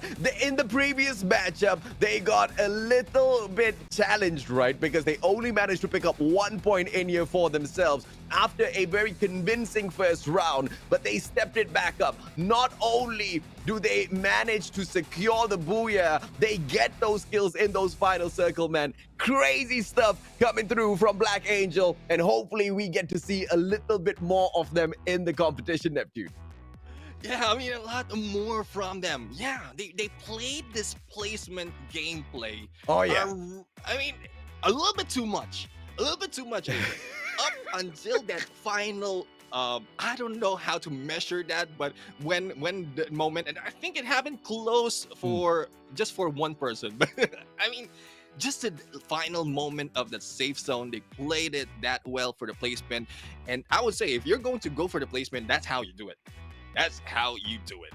That's absolutely how you do it. And I was so nervous for them, and I was like, Black Angel, please, just get those kills, man. Just get those kills. And as how, the final domino chips would kind of just hit each other and fall on their side, it was just the perfect ending, right? Because they didn't need to start that first fight. It was the players of VPH that kind of distracted, a lot of that firepower, and they were able to pick up those final puzzle pieces only because they were holding on to the upper floor, right? The second floor was just dominated by them. It's just so exciting to see Black Angel finally step it up. But at the start of this particular lobby, it was Bloody Head that was making so much of noise out there on the battlefield.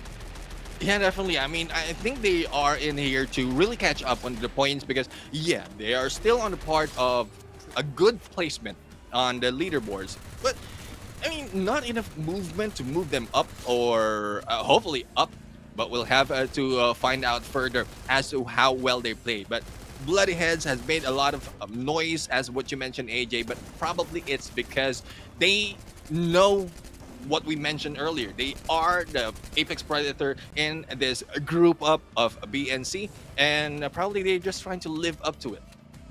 Let's see if or not they can continue to live up to this name that they've built for themselves, right? AV Crusaders, on the other hand, yeah, I don't know. I don't know what was going on there, man.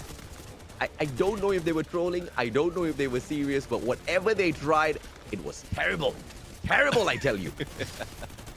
Yeah, I mean, probably they're trying to go and catch anyone who is off guarded. But here we go, going in onto the round standings of this group. VPH Velocity still was able to go in on first place in there. Well, it's no question. They have a good kills. They have a good placement, a total of 19. But really, AJ, as we look into the Black Angels right now, the booyah plus the placement point and 5 kills, a total of 17.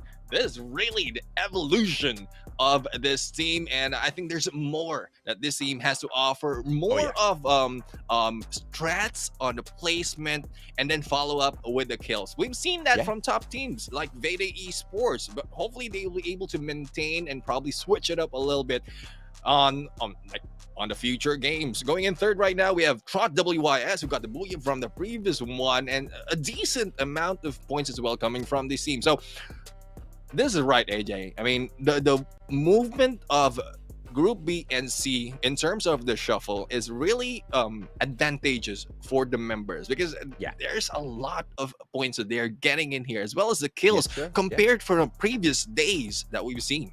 Absolutely, man. I mean, we expected VPH Velocity to be, one of the top contenders. It was something that we were kind of breaking down before the Group B versus Group C matches started. We were expecting Bloody Head to be able to prove themselves as well. But one of the statements that we made was, this is the time for the bottom feeders. This is the time for them to rise up to the top. And that's why I absolutely love how the shuffles kind of have affected the grouping for the second half of the competition, right? And Black Angel just playing it to their advantage. AV Crusaders could have played that to the advantage too, but once again, I don't know what happened there. Trot WYS. Can we talk about Trot WYS? 3 matches in a row, my friend. They have most definitely blown my mind in here. I mean, they managed to pick up the booyah for themselves in game number 19 points, and now 13 points. What are we seeing in this squad? How did they just come into the second half of the competition and just turn on, Neptune? Yeah, I mean, it probably is the pressure of really going in on the final point of the league series, league stages, and they really want to take that top 12 spot. Right now, it's more of the race to the top 12 already. It's more of those on the second half of our second page of our leaderboard, really trying to climb up and push everyone else down up to get that 12 spot. And on the finals, we've seen everyone goes home. I mean, everyone doesn't go home empty-handed. So it's probably just an additional push for them, an additional for them stepping into the grand final. So, but I love what I'm seeing, AJ. To be honest. Yeah, man. Oh, yeah, absolutely, bro. And I don't know if we've already said this, but congratulations, Black Angel, on your very, very first booyah of the competition. I mean, they're not letting Trot WYS run away with this. And I mean, I've already been so excited, so pumped up, enjoying the whole of the Free Fire Challenges Philippines Season 1. And this just got even better, man. A quick short break. We'll be right back with more of this action, guys.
Welcome back, survivors. It's halfway to road to top 12 for the 17 teams aiming for their spot in the grand finals. We are your hosts and casters to bring you the hottest action and commentary. And I am Neptune, the gentleman Garcia. Together with me is the man, the myth, the legend, the mustachio AJ.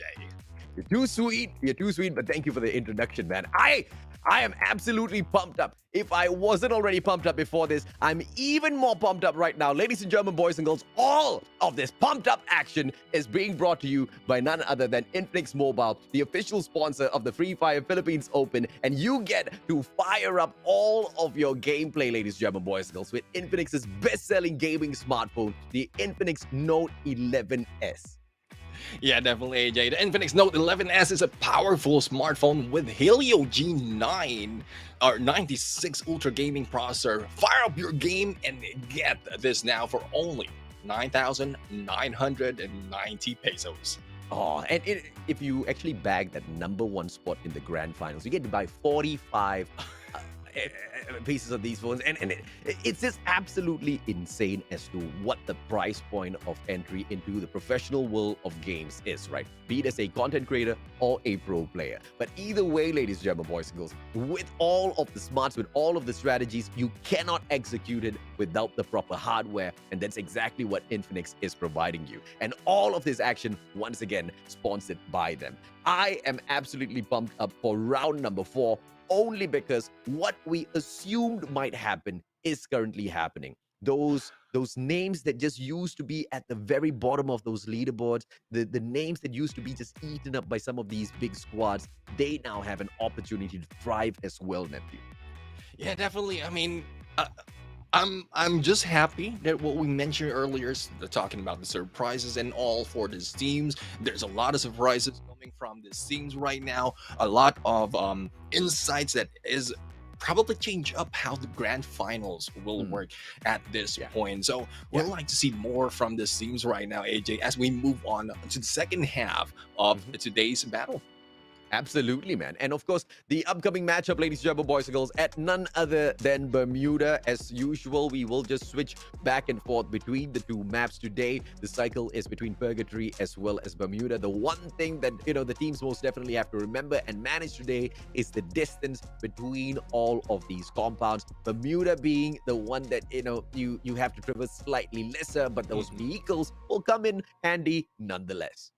Yeah, definitely. I mean, we've seen a lot of teams already worked it out on the vehicle gameplay as well as on their positioning. I mean, Bermuda is not a map that Bermuda is a map wherein a lot of teams are already familiar with. So hopefully they maintain those familiarity as well as their position. But again, anything still goes in this battle. Going into the second match of Group B and C, a lot of teams are already spread out, and some of the teams are already also clumped up against each other. So I think that is where the first engagement will be happening. And let's see if or not they will be able to kind of get away from the compound a little quicker as they spot some of these players just dropping in here right in front of them. And VDR once again, a little unfortunate. Bloodyhead catches them, and one after the other, they fall. Bloodyhead just a little too good this time around. Mark gets picked right back up, and 4 kill points for the players of Bloodyhead from the get-go. The Vindicators are in a good position already in the leaderboard to be able to come up a little bit more, but seeing how unlucky they are going right now from the several matches that we've seen, being the first one being taken out, or they have some good luck going in against a team and then taking out some of their members. But Vindicators need to find out a better drop point between these two maps to get more of the battle, but it's already 4 rounds down, and well, Vindicators need to change it up a little bit on the tactics. I mean, it's not the first time. It's literally the third time that they are dropping in here with another squad in the exact same spot. Sometimes they get lucky, sometimes they get unlucky. This time they were super unlucky. They just need to do their research and do those drop zones a little bit better. And the one thing that the Vindicators kind of need to kind of catch up onto is backing away from some of these compounds when they do see that challenge, right? But here's the Yeah. problem. The Vindicators, they're not one of the bottom feeders of the competition. They're a Mhm. team that is struggling to get into the top 5. And that kind of puts them in a really advantageous position, especially when it comes to Group B going up versus Group C. So I understand that they didn't want to back away from the compound because they probably thought that we will be able to deal with this. But Yeah. lo and behold, it was Bloody Head, another team that has just as much as an opportunity as them to pick up booyahs for themselves. And Bloody Head kind of just bagged the better part of that engagement. Yeah, definitely. I mean, regardless of if it's Bloody Head or a different team, like what we've seen earlier, they just need to change it up a little bit. Not too aggressive, probably laid down low from the start, and then just move their way up. We know that the Mm, Vindicators have an aggressive side of them, and they yeah. can fight back. It's just that if they're not prepared with all the utilities as well as the weaponries, it's very difficult to fight back. And you Mhm. mentioned about the hardware, and the Yeah. weaponries, the utilities are the hardware for this game. So Oh, eh, yeah. that's one thing that they need to work out. Find a better position, get a lot of loots, and then if they want to be aggressive, go ahead and do so. But make sure that they are prepared. Yeah, a smart team never relies on luck, right? And when you Yeah. go in there for a hot drop, you have to rely heavily on luck. You don't know what guns you're going to be able to pick up. You don't know how many glue walls are around you. You don't know whether or not you're going to be able to find any nades early on. So those early engagements just, I mean, not my personal favorite when it comes to battle royales, man, for Mhm. obvious reasons. Unless you are Eva radicals. To Eva radicals, it doesn't matter. You can meet them like in the second fraction of a second that you go in there for the drop. They'll still kill you, bro. Yeah, I mean, one thing about the EV radicals, though they are not in this group right now, but something to note is the moment they pick up a weapon, they are ready to fight, and Yeah. that's one thing. If they can do it, teams like Tron WIS and AV Crusaders right now, if they can do that right here as well, then they might be able to get their chance to get the leaderboard. Now, going in on this fight, so one member has been taken out already for the side of AV Crusaders. Not really too lucky for them, and it is Tron WIS. They have the motivation from the first few matches that they fought on. They are in here to get more points and probably make a mark on this game. And again, it's anyone's ball game right now to go in and probably take that top 12 spot. Let's see if or not they will be able to bag a better placement for themselves. This is the day 5 of the league stages, ladies and gentlemen, boys and girls. Match 4 out of 6. What you are witnessing right now is a battle between Trot WYS, a team that most definitely has found their momentum, their rhythm in the competition, going up against AV. And AV Crusaders, they seem to be cruising to their death here, as it's just been one bad decision after the other for the squad. Yeah, definitely. I mean, it is a good decision that they have to get away, but some are really questionable. Like, yeah, they are out and open from that bridge, jumping in, give them an opportunity. But here we go. They didn't move that quick enough and trying to go in and try. Oh, Blocky has been pushed out. Nice. And the comeback, and they're coming from Chai, but the rest of the teams need to do the same to be able to defend themselves. And Trot WIS will not be backing off. And here we go. We have Meow right now, and good timing on the time turner in there from Navi, and the rush right now with a grenade. And here we go. Trot WIS for the rush. Will they be able to take this down for side of AV Crusaders? Into the time turner they go. Shanks knocked down onto the ground. Trot WYS able to strike back. But here comes the AV Crusaders. Chai from the back. He's got the double on those vectors. And he sprays them down. But very low on HP. AV Crusaders with the one and only Chai. What a defense. What a quadra kill achieved by the guy. And he gets it done with the meta play of that vehicle. Neptune, it's the only way, bro.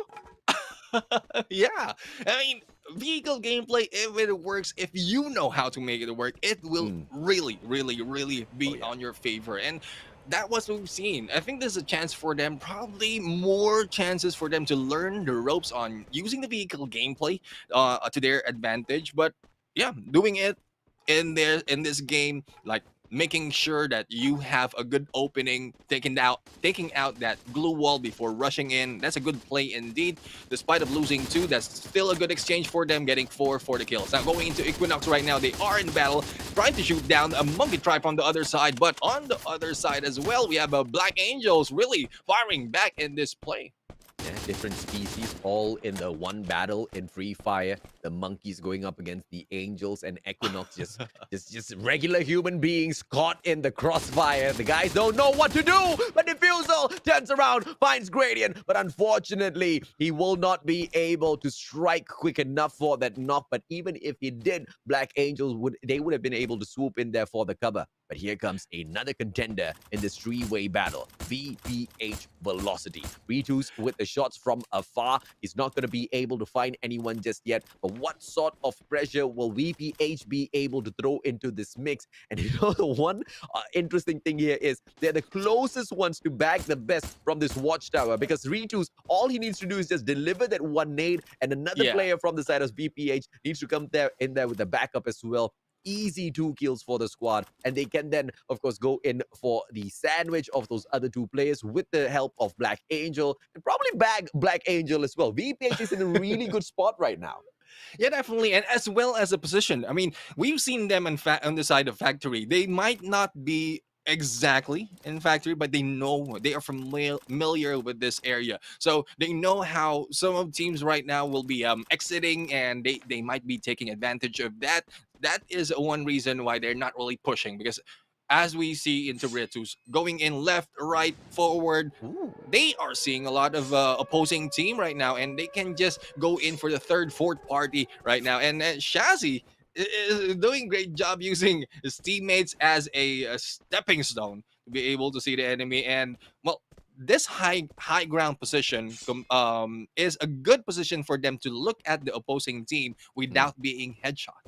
Yeah, I absolutely agree. And it's just a angle that they have to play very carefully, because one wrong move and it just can set off a whole round of unfortunate circumstances for them. And that's something that Black Angel cannot afford. And one such situation is allowing themselves to be backstabbed by another squad. So we have all of them just kind of looking towards one direction, which Mhm. might just play out against them. So it all depends on where this next zone is going to go in terms of the fate of Black Angel. Black Angel doesn't need to move at all, and it looks like the gods of RNG are smiling down at their angels. Yeah, I mean, I'm wishing for the best for the side of Black Angels. Probably up until later on, it remains on their side, because being on the top, being on the rooftop of the factory, it's a long way down. If just in case they get caught up on the gunshots as well as the next safe zone, so hopefully they time it smartly.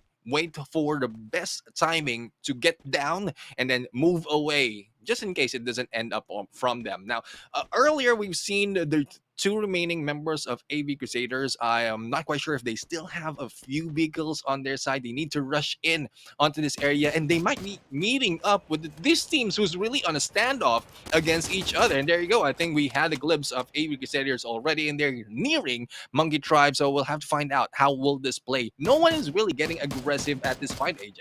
Yeah, Equinox just needs to make a move, man, because they're in a terrible spot right now. Beat VPH, beat Monkey Tribe, beat Black Angel. Who are they targeting, man? The one and only Equinox. They just need to make a way in towards the factory and just try to find those angles onto those Black Angel players. And you know, Black Angel, they get spooked very easily, and Mhm. that's exactly what Equinox can just use to their advantage and take those headshots. Because once you're inside a factory, and if any of those Black Angel players kind of peek out, they just will be showing you their heads first, and those headshots will become super easy for Equinox to nail. They just have to be very sharp with their plays. So sniper ammo in their level 3 helmet.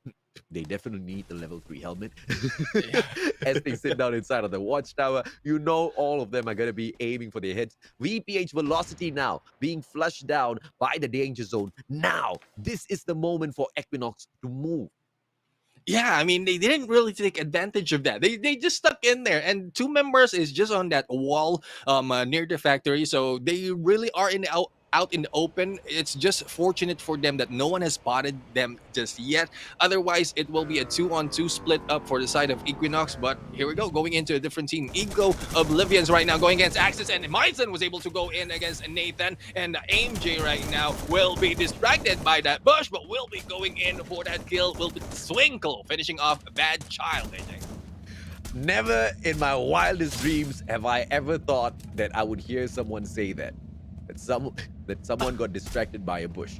It only happens in Free Fire, ladies and gentlemen, boys and girls. That bush was moving, and he should have just stayed put, man. He should have just stayed put and played that visibility game. But now Jacob shuts down Laurie. Axe is taken down prematurely, and Ego Oblivions just made way too quick of a work of them. Yeah, I mean, it's really a smart move in there, being like using that metamorphosis to your advantage, because like you're focused on trying to shoot down, especially head first into this fight, and then changing into a bush, then you will be off target, and then you have another member in there on the other side. So good play. We've seen that a lot, especially for the WizKid, as we say, and definitely something that probably a new meta tactic that we've seen. And AV Crusaders, AJ, earlier they were on the northeast, now they're on the other side. So I don't know what their plan is, but they had a good start. Hopefully they keep it up and then probably slowly move into the next safe zone and not outside of it. Don't talk to me about AV Crusaders. Every time I think about them, they just they wreck my brain. I try to think of I try to, it's really scrutinize what's going through their minds, and it cracks my brain, bro. Okay, I do not know what AV Crusaders are aiming for, but they better start stepping up right now, because the second half of the competition is the time where you should be able to rise up. And the way the groupings have been shuffled, it just makes it perfect for the bottom dwellers, for those bottom feeders to step it up as well. Because once again, the apex predator of this particular lobby right now is only VPH Velocity as well as Bloodhead, which is why you can see a team like Black Angel rising up to the top and grabbing that booyah as well. Yeah, definitely. And speaking of Black Angel, so they already moved. They've seen that the next safe zone is against them. And Equinox right now is an advantage. When we thought it is the Black Angels who might be gatekeeping them, it is Equinox, or the tables will be turned. Shilesky right now going in for the rush on the other side, and Sori will be in there. Oh, the grenade, but no! Only a few HP remaining, but was able to survive, AJ. I'm just wishing for the best for Black Angels right here. Oh, Siasi, just really playing the edge of that wall, just playing the mechanics, just playing the components of Free Fire against them. But Zao won't be able to find an angle. It knocks down a player from the side of Black Angel, and that's the start of the end. And now Zao, all he needs to do is just hop on over this wall with the help of the crate as well, and he won't be able to shut down Siasi. Radiant, he just goes in there, tries to pick up but gets shut down from a stray nade. Good plays coming through from Equinox so far. Glue wall taken down already. This is the moment for Sori now to breach this wall. Go in and check out Siasi, but Siasi, great movement as he backs away, catches up with the rest of his team members. VPH Velocity, on the other hand, they will be able to find Blacklist. They will be able to find Bloodyhead. Bloodyhead with the nade up against them. Multi gets taken down by Reveolus, who chips in to this fight as well. VPH Velocity in an advantageous position now, Neptune. Yeah, definitely. When they have a good position, we have two teams right there going in against Bloody Heads. And Bloody Heads, they really need to rush in because they are getting closer to the edge. And Mark right now going in against a Miracle. I think that is their way in. Flank in onto the sides of a Monkey Tribe compared to going in against Reviolo's. Mark finishing them off, but Mark has been taken down, has been picked up. The grenade is in there from BBH Phaeton. And here comes the rush, and Phaeton goes in, or dropping himself with that rocket launcher. Yeah, what a beautiful glue wall pulled out at the very final moment by Cryfu, and that nade just bounced back right towards Phaeton's face. Unfortunate, and now Retus just goes in there to pick up the pieces. Morgana with one wrong move as he just goes in, rushing up for Janelle. Janelle gonna get picked up by Retus right now. Arky with a smart play on the dive turner, pulls out the glue wall for a little bit of backup as well. PPH Velocity now with Retus as well as Arky, try to play the game of survival, and Bloody Head just backing away from this fight as well. Mark playing that survival. He will be able to find the players of Reveolis, and I don't know how great of a opportunity that is for him because he just will get overrun. The numbers game on the side of Reveolis. Bloody Head in a terrible spot now, Neptune. Yeah, definitely. I mean, everyone is in a terrible spot. I mean, they have been passive earlier on, and there you go. Bloody Heads has been eliminated. Going back to being passive, a lot of teams are still in here despite of the safe zone size that we have. So I think Ego Oblivions, going in there for the backstab, not really minded as he goes in for that push, and Twinkle going in for another point. 10 kills already for the side of Ego Uh-oh. Oblivions, and they just crept in, getting kills after kills slowly in this Uh-oh. match. Yeah, VPH might just be able to bag this, man. Look at Reveolis now as two of these players right above the maze. I believe one player is stuck under, so I don't know if or not that rotation was possible. VPH Velocity, they might be able to win this numbers game in front of them, and Equinox not in a position to challenge them at all. Monkey Tribe making their way in towards the next zone as well, and they will be caught out, pressured by the zone, and the players from Ego Oblivion down, and they will not be spotted by any of these players. And now it's just pure chaos in this final zone because of how many of them who have gathered here, not really starting that engagement off. 13 players in that final zone is absolutely insane, Neptune. Yeah, definitely. I mean, I would say unless they are cut off by the wall, Ego Oblivions has a better spot to survive the closing of the safe zone. But Myson has been eliminated in there, so I think they are stuck. They cannot go through those walls, and slowly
No pun intended, boys and girls, but the guy has got 4 players of new gen kind of creeping up on him, and the guy has got absolutely nowhere to go. Yes, there's an exit there, but he will get sprayed down by Huinda.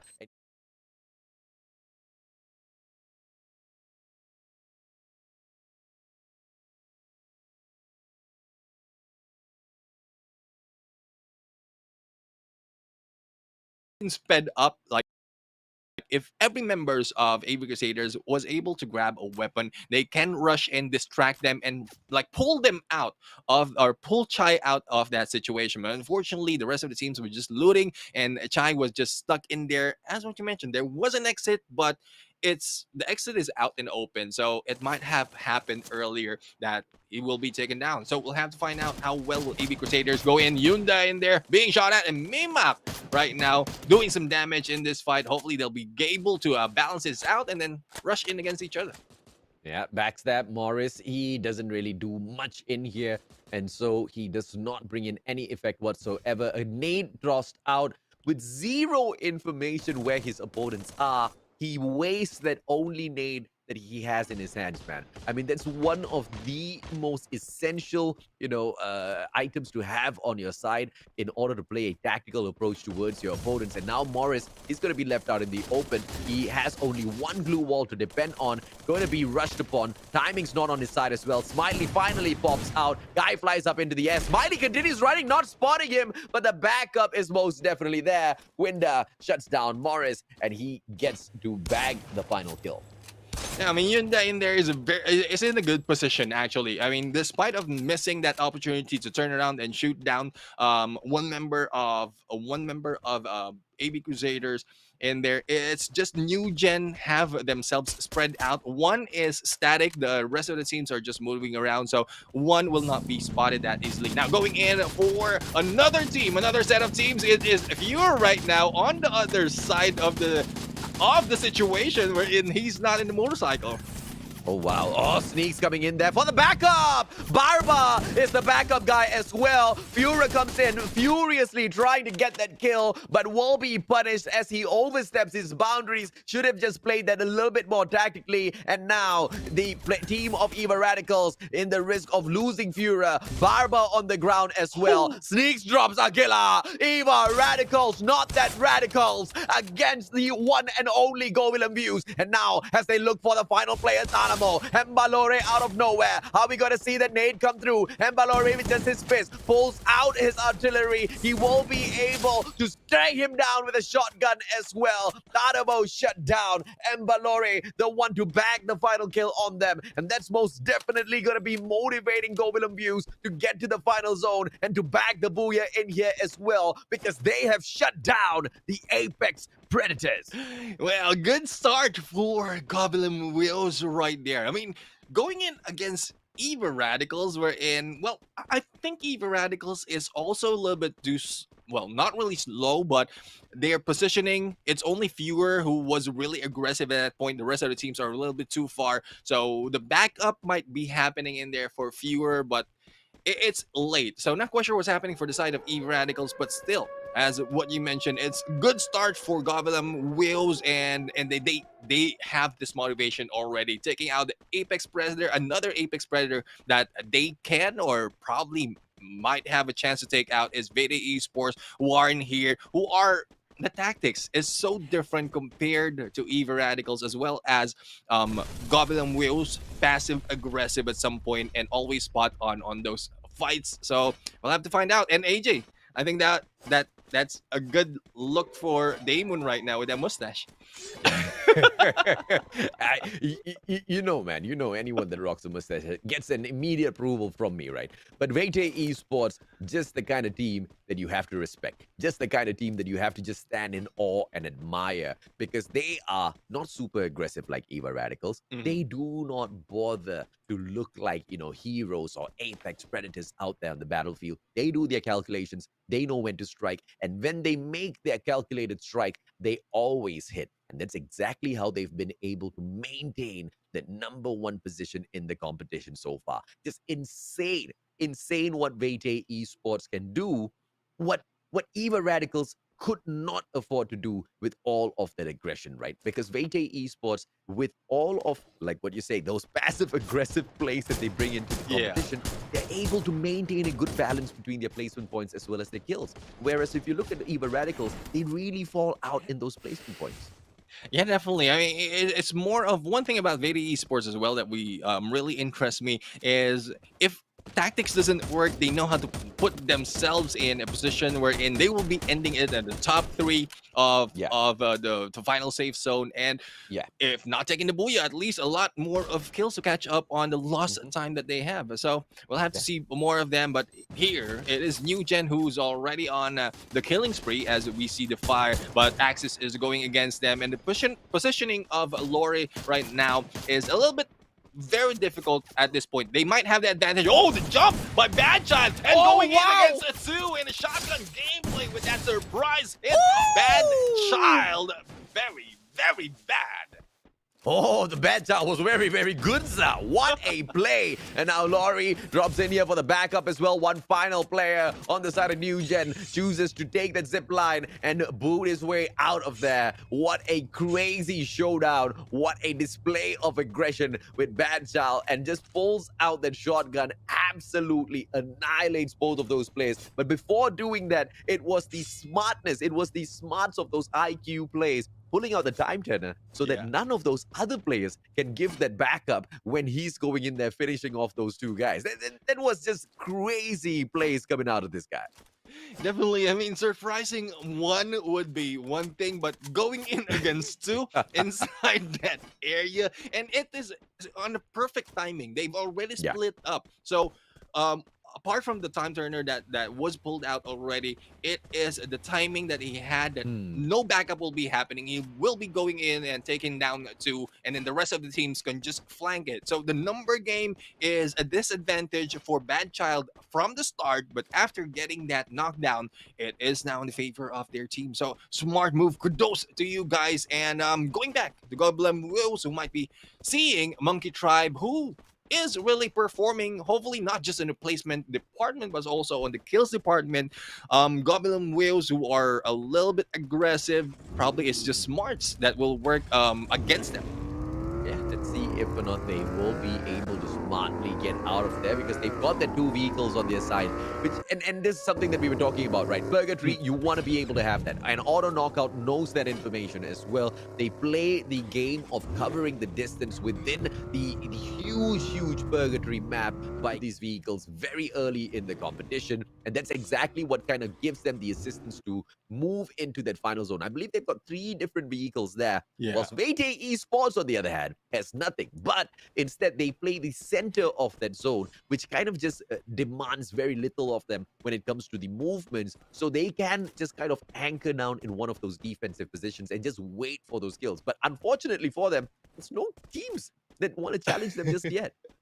I mean, we know the tenacity of Vedi Esports. They always go in the middle of everyone else, like on this area, on this map. So they know the position already. The probability of the next safe zone to be on their side is already on them, and they know how to fire back. So despite of being out in the open in there, or probably only a few compounds, they know how to fire back. They know how to eliminate some teams from afar, as well as rush them in. So Vedi Esports, I don't think anyone will be touching them that quickly, because especially for this map of Purgatory, they know it from end to end, and they familiarize themselves rotation wise as well as positioning. So we'll have to find out who will be challenging them and if they'll be able to succeed. And Balore, opportunity, instead of taking the snipe, takes the nade instead. Ooh. Misses it by a cup. I mean, the trajectory is just not going to do him well at all. I think it's a little impossible to get the nade in there unless you're going to be able to take that pinpoint hit. But in order to get the pinpoint hit, you need to stay at the edge of that roof a little bit longer. Yeah. And then just gives Phoenix the opportunity for those shots, and Embalore cannot afford it. So he should have just held on to his final nade. That's all I'm saying. Or probably it's a good distraction as well. I mean, but no one is rotating, so yeah, it's, I would say, a bad call for that nade. But we'll have to find out. Probably there's a lot more that will be popping up in here. And going back, we have a BPH Velocity right now.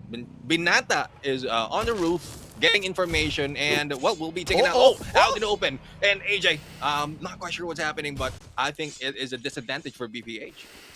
That's the equivalent to making sure you zip your pants up, but there's a huge hole behind your pants. Still unfortunate.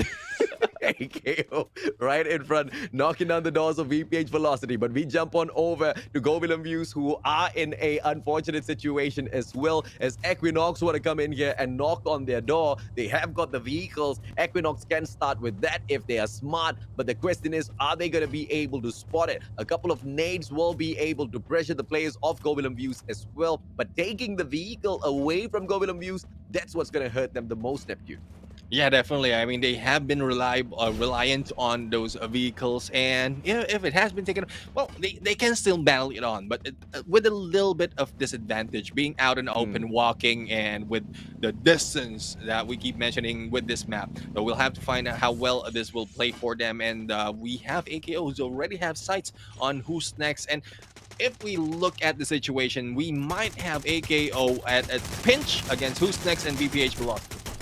Yeah, who's next? Yado, backing away, pulls out the time turner. Doesn't sit in his time turner, doesn't waste a lot of time because he sees a tree right in front of him, and the tree kind of gives you a little bit of extra defense. You know, you don't really have to waste your time pulling out the glue walls. Not so sure how many he has on him, but not really wasting his resources as he plays the game of defense. That's what I like about who's next. And they are in the next safe zone. So AKO, they have got to settle VPH Velocity first, and then after that, they got to flank long way into the next safe zone because who's next will be waiting to kind of pay them a little bit back for those bullets.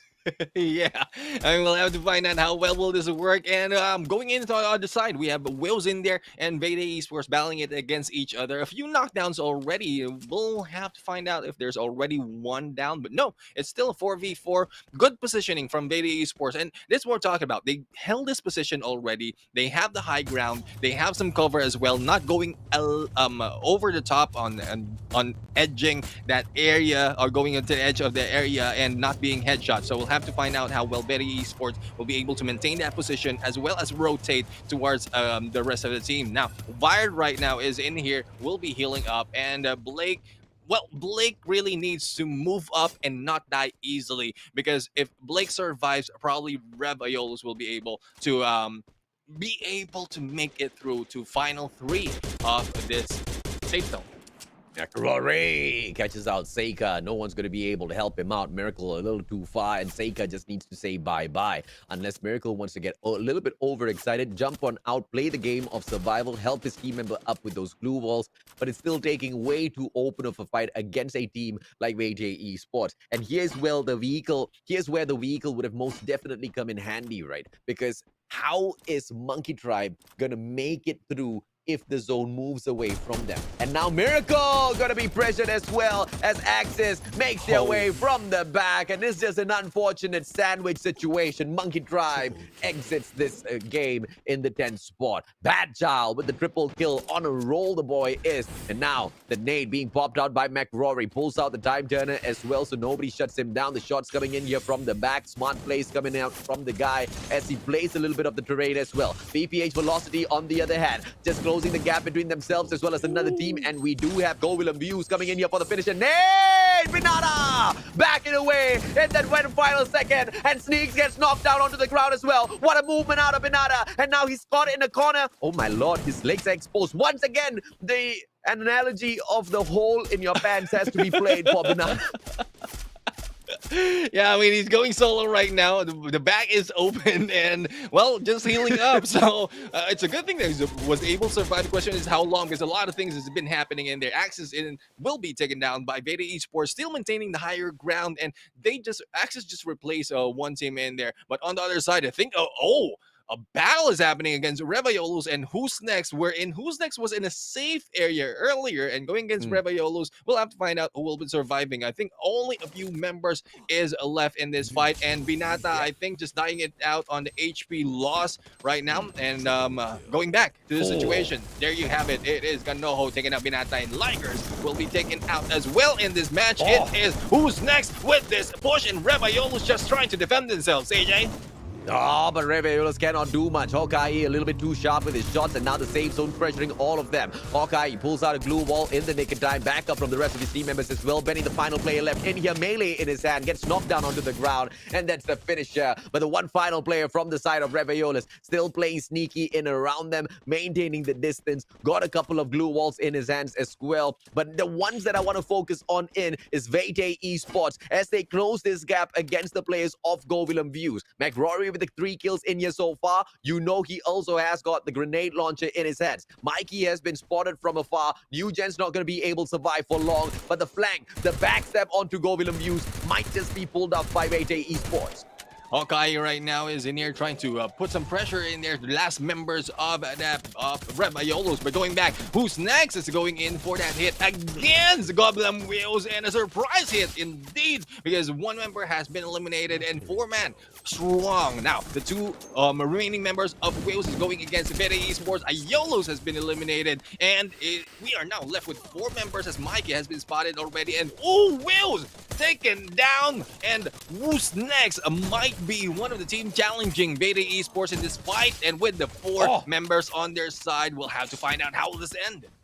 Oh, 4 players on the side of who's next, and I believe Vete Esports is in a full squad as well. Knocks after knocks, Yadop as well as McRory down on the ground, but a little bit of time allowed in here. Yadop been picked up just yet, but a good nade coming through from the players of who's next, and a double nade, a follow-up coming through as well. Tokyo, let's go on the ground. Yadop gonna be picked right back up. Nobody is going in there to stop them. Tokyo now back on the ground. McRory from afar, grenade launcher not in play just yet. McRory, the Kobe of Vete Esports, finally pulls out that nade. Is he going to be able to hit it? Yes, he hits it! And McRory finishes it! And Vete Esports scores the booyah! Vete Esports really not giving up the #1 spot, AJ, in this match. I mean, when we thought that they have slowed down a little bit after the few matches that we've seen, no one's slowing down. Vete Esports right there has already shown us taking the booyah, taking a lot of kills, also taking advantage of the situation and positioning in this map. And AJ, this is one example wherein, despite of staying in one place, Vete Esports was still able to manage to maintain themselves with a full squad, get some kills, and take the booyah. And that's exactly why I love Vete Esports, right? They play such a opposite of what Eva Radicals brings into these games. Eva Radicals, they bring in the aggression. They want to be known as the apex predators. Vete Esports, they want to be winners. And, you know, they have played the game of managing that final zone. It's the kind of tactic that we have talked about so many times at the start of the competition, where I've just asked teams to focus in moving towards the final zone and just finding those engagements in that final zone. And how Vete Esports plays this is they almost always aim for the mid segment of that map. They continuously move in towards the center of that zone, so that in the final moments where the safe zone is closing in, they are not going to get caught at the fringes. Eva Radicals kind of plays the exact opposite. They play the corners of the zones, and that kind of puts them in an unfortunate situation sometimes, Nephew. Yeah, I mean, well, we'll have to find out further if those tactics still works. But yeah, you are right. Vete Esports, they take better positions. On the other side, it's more of a gamble for the side of Eva Radicals, because they have good mechanical skills. They have different tactics, radical tactics, and that is working. And when it works, it's like so entertaining. Now, when it doesn't, it's really up to those remaining members, which really can fight, but at the end's loss, they're not making it towards the end of the final fight. So compared to Vete Esports, once they lost a member, they move up further, maintain their passiveness, and then go in aggressive once the timing is right. On that note, congratulations Vete Esports in equaling Go Willem Views with the most number of booyahs in the competition. Right now, Vete Esports as well as Go Willem Views, they each have 5 booyahs to their name. The one biggest difference between Vete Esports and Go Willem Views, Vete Esports sits down in the #1 spot. Go Willem Views in the third position. Why? Because Govilam Views, they have most of the time kind of focused in here for their placement points and not really gotten super crazy with those skills. And that has played against them. Eva Radicals, on the other hand, focus so much on the kills, didn't focus on the placements. It has played against them. Vete Esports continuously focusing on both the placements as well as the kill points, just truly rating above each and every other team in the competition. Yeah, definitely. I mean, the golden ratio from the side of Beta Esports is really spot on. I think from the few days that they performance, I would say, dwindled. They're trying to figure out how to make it work. That every time they go in for each engagement, despite of passiveness and aggressiveness of the different team, they can make it work and reach the top. So right now, they are showing us it's when they started taking that number one spot. They're not really backing out that easily. They always go in, same tactic, but when they fight, the decision making as well as the skills are there. And not only that, right? It's the decisions that not just what they make in that final battle, but what sort of decisions are made before they get into a battle. It's just managing each and every single position that they have out there, the battlefield, and they just played so well. And Govilam Views, a team that was managing a situation like that as well, but Who's Next really stepping it up this time round, and they really wanted to take that number one spot. But as they went in there for that final battle against Vete Esports, the difference maker, McRory, all the time.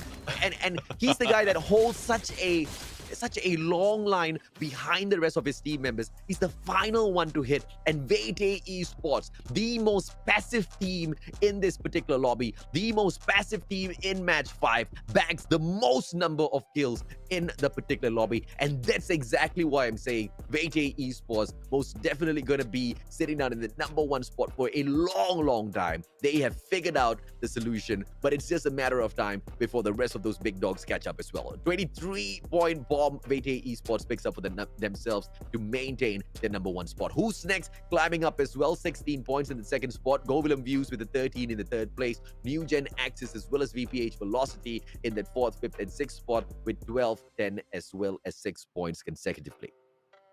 Yeah, I mean, it's a good way for New Gen as well to take as much points as possible because I mean, they need to move up a little bit. Now, continuing on onto the list, we have Reva Yolos right now with only dealt with the placement point. AKO Ligers not very lucky on the side of kills, only one with 4 placement point. Equinox, on the other hand, balancing it out, placement of 2 and 2 kills as well. Monkey Tribe doing the same, but with 1 each, taking 2, and Eva Radicals as well as AB Crusaders. AJ, I really did not expect to see this day that Eva Radicals will be ending up around with 0 points. You pick up the sword, you die by the sword. You pick up the gun, you die by the gun. And Eva Radicals, you pick up the aggressive, maneuver into these games, you die by those exact same aggressive maneuvers, right? And quite honestly, Eva Radicals, they had an amazing opportunity, bro, because they got the knock onto Govilam Views first, but Fuhrer just got a little overexcited because he had no backup. And he thought he was going to be able to secure that final kill. The time turner had already been pulled up. So, and the difference with the time turner in the past is you could shoot from inside the time turner. And Fuhrer took advantage of this because now that those players are inside the time turner, he knows that they're not going to be able to shoot him. So he rushes forward towards them. Kind of should have played that a little bit more patiently, right? Because it didn't really take much to turn that situation around them. And without Fuhrer in the mix, Eva Radicals really got smashed out the rest of the way through. Yeah, definitely. I mean, not just in the game, but also with life, aggression is a double-edged sword. Yeah. So that was happening with Fuhrer in there. And it's just that we'll have to see more of an improvement because we keep calling out Fuhrer because of his too much of an aggression, which is really a trademark, or not really a trademark, but I mean how Eva Radicals work. Now it's just that some of the teams have already worked on the balance of that aggression. Fuhrer just need to work it out at some point. Yeah, I mean, I do not blame him. I do not hold anything against Fuhrer as well. As a matter of fact, I just feel like Führer was sticking to the team motto, right? Just Uh-huh. furiously eradicate everyone out there. Yeah, I And mean, putting in Führer plus Radical in there, I mean, is over the top. yeah, and these guys, they just want to keep up with their momentum, but just sometimes when you play such an aggressive gameplay, obviously you will have to pay a high price. KO, look at this, spreading wide out, and they know they will not be messed with at all, and the nearest ones to them will be Eva Radicals, who will have to deal with Equinox first before they can continue that fight up against the rest of the players of AKO. But it's going to be AB Crusaders taking the fight up against Axis very early on. Meow! Thought he could catch Lori, but Bad Child now on the ground, and it looks like the players of AB Crusaders as well as Axis, both sides, will suffer casualties early on. And here we go. We have Morris right now for the rush. And there you go. The takedown against Nathan. And we have Lori as well, who will be in there eliminated from this match. We have two remaining members from AB Crusaders. So a good start for them taking two, but exchange, or taking three, but exchange with the manpower will hold them down really up towards the end of this match. There's only one member remaining for the side of Axis. And if he stays still, probably find the opportunity to get away. That'll be a chance for them to get for the placement, but it's a little bit too much for a request, because AB Crusaders really are trying to find out how much points they need to get. And AJ, Tanamo is out, and Raymil was able to get a kill. Not quite sure what happened with Tanamo.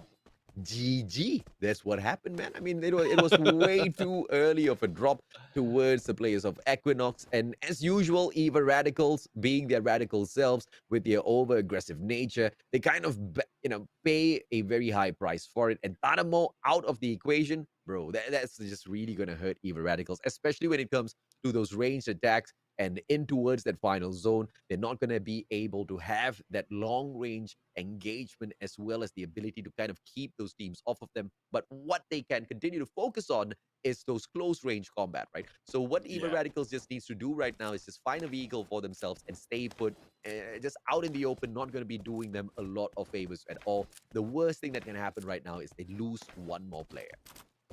Yeah, I mean, if there will be a vehicle that will be taken, hopefully they give it to Aguila, because if you needs to, I mean, if you really needs to cool off a little bit, like what we've mentioned earlier for the side of Tanamo, he made the adjustment of being a rusher, going in on the sniper, and I guess it's not that much of a loss, because we also have Raymil in there, who will be able to manage on the long range. Now, Aguila and Fury, we've seen them as they go in onto the aggressive approach, so it's more of the communication as well. The information that Raymil will be getting would be their chance for success. That going into AKO, they have a good position right now to go against AV Crusaders, who's only two men remaining. Cheers has already gotten information for the rest of his team members, and AKO now know that there is a squad right in front of them. Toby spots out Morris. Trigger discipline, not going to take any shots just yet. AKO, they want to position themselves to be in a prime spot to take this attack, and slowly, inch by inch, they close the distance between themselves as well as AV Crusaders. AV Crusaders, just two players in that zone. AKO, they don't know of this information just yet. So let's see exactly what sort of an overkill they execute to take these two players out. Yeah, I mean, it might have been probably is an overkill, because as much as they want to take two men down, they might be expecting a few more until that elimination banner shows up. So Toby right now is in a good position to go for the backstab, but once again, the trigger discipline is in there, and AKO will be able to maintain their position, get for information if there's anyone backstabbing, or the possibility of a backstab coming from different teams. But looking at the minimap, there's none really, because the battle has happened already in this area. AV Crusaders was able to maintain it. One bad thing about this decision of staying will be being stuck against AKO Ligers. And here we go. We have the safe zone is already closing in. Oh! Being hit by that grenade, but the rush is on. Kanoho right now will try to go in for the backstab, and the rest of the teams will be rushing in and bouncing against AB Crusaders. Kanoho right now will be in there for that hit, for that rush, and there you go, stepping into the time turner. It is overkill, AJ. 1v3, but Toby was taken down in there. Saya will be able to pick the guy right back up, and AV Morris gets put out of commission. AV Crusaders, one final player in there. Yes, sir, it was overkill, but thank goodness they went in there for the overkill maneuver, man. AKO nearly lost Toby. Yeah, definitely. I mean, if in case it's just a 1v1 and then Toby is at the loss, eliminating one might be like detrimental for AKO, especially on the latter part. It's just the start, but we know how AKO Ligers work. They all like the coordination of the team getting better positions as well. So losing one might lose their chance to get more points, especially with well in the set of groups. It's just that you need to find out your strength, especially when you're going against a group A or teams from group A. So manpower is one thing that they need to really hold on to. Yeah, let's see if or not they will be able to manage their numbers. Reveolis, Bima Sakti Strip, 0 kills in here so far. They're not complaining. Who's next, on the other hand, will be able to find one stray player from the side of Axis in a couple of seconds on top of this bridge. Question is, has Mavsty spotted him or not? Gal right in front. He does have the SMG in hand. Ability to spray Mavsty down a little bit too quicker than Mavsty can respond in the situation. And he needs to be able to play his distance well, because no trigger discipline will just put him in a terrible spot. Yeah, definitely. I mean, but I love the way they're going in here is the buddy system. So, well, it's just that they don't know it's only one player, but just in case they lost that or probably accidentally fires on, there's still a backup in there that will be happening. But this time, Mavsy will be straying from the rest of the team, so hopefully they will be regrouping. But the UAV has been set in play already, so they will have information if anyone will be in the mill. No info comes back whatsoever. What's next? They continue their journey in here. A little bit slow. 7 minutes into this game, ladies and gentlemen, boys and girls, at Bermuda. No kills whatsoever. I think the record that we have is about 10 minutes in. But Yeah. yes, we have had a couple of deaths out here on the battlefield, but the teams are still alive and kicking, And as they get in towards the next zone, this is just the first one that we have seen in here. We expect to see a few more casualties out there. The battlefield, the biggest question is, which ones of those big names will be bowing out first? Covalent Views, steady at Plantation, no challenge before them whatsoever, and it looks like they have looted up this area quite well. Embalori himself has got about 8 of those glue walls as well as 2 Yeah. nades, but it's not enough. They will be continuously on the hunt for more.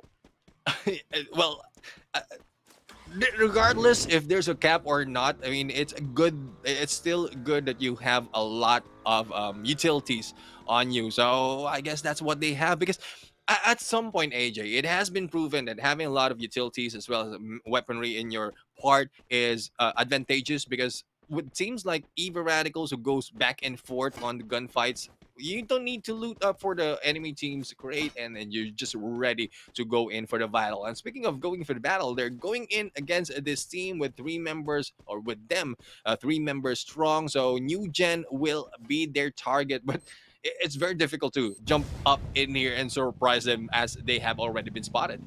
Eva Radicals, Aguila right down below. Pax just needs to play this patiently. He just needs to understand that there are a couple of holes out here on the roof.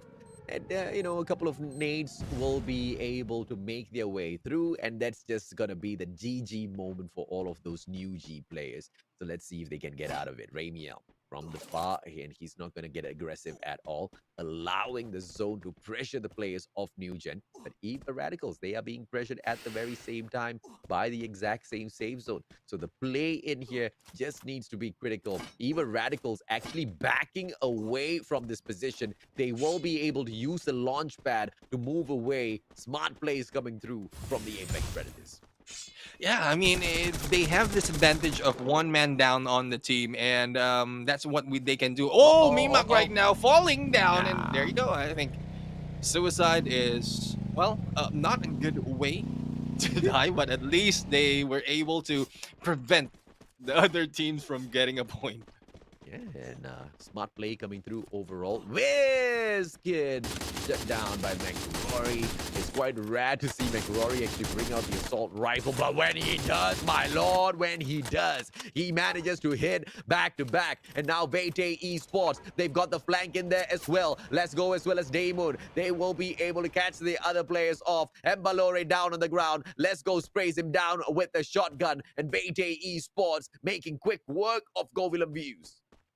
Yeah, I mean, it's a good positioning for the side of the esports. This is a new one for me, actually. And being in Bermuda right now. And here we go. I think Sneaks might be in trouble going against two members, being pinched by three members this time of Beta Esports. So we'll have to find out how will this play on. And there you go. McCrory was able to go in for that knock.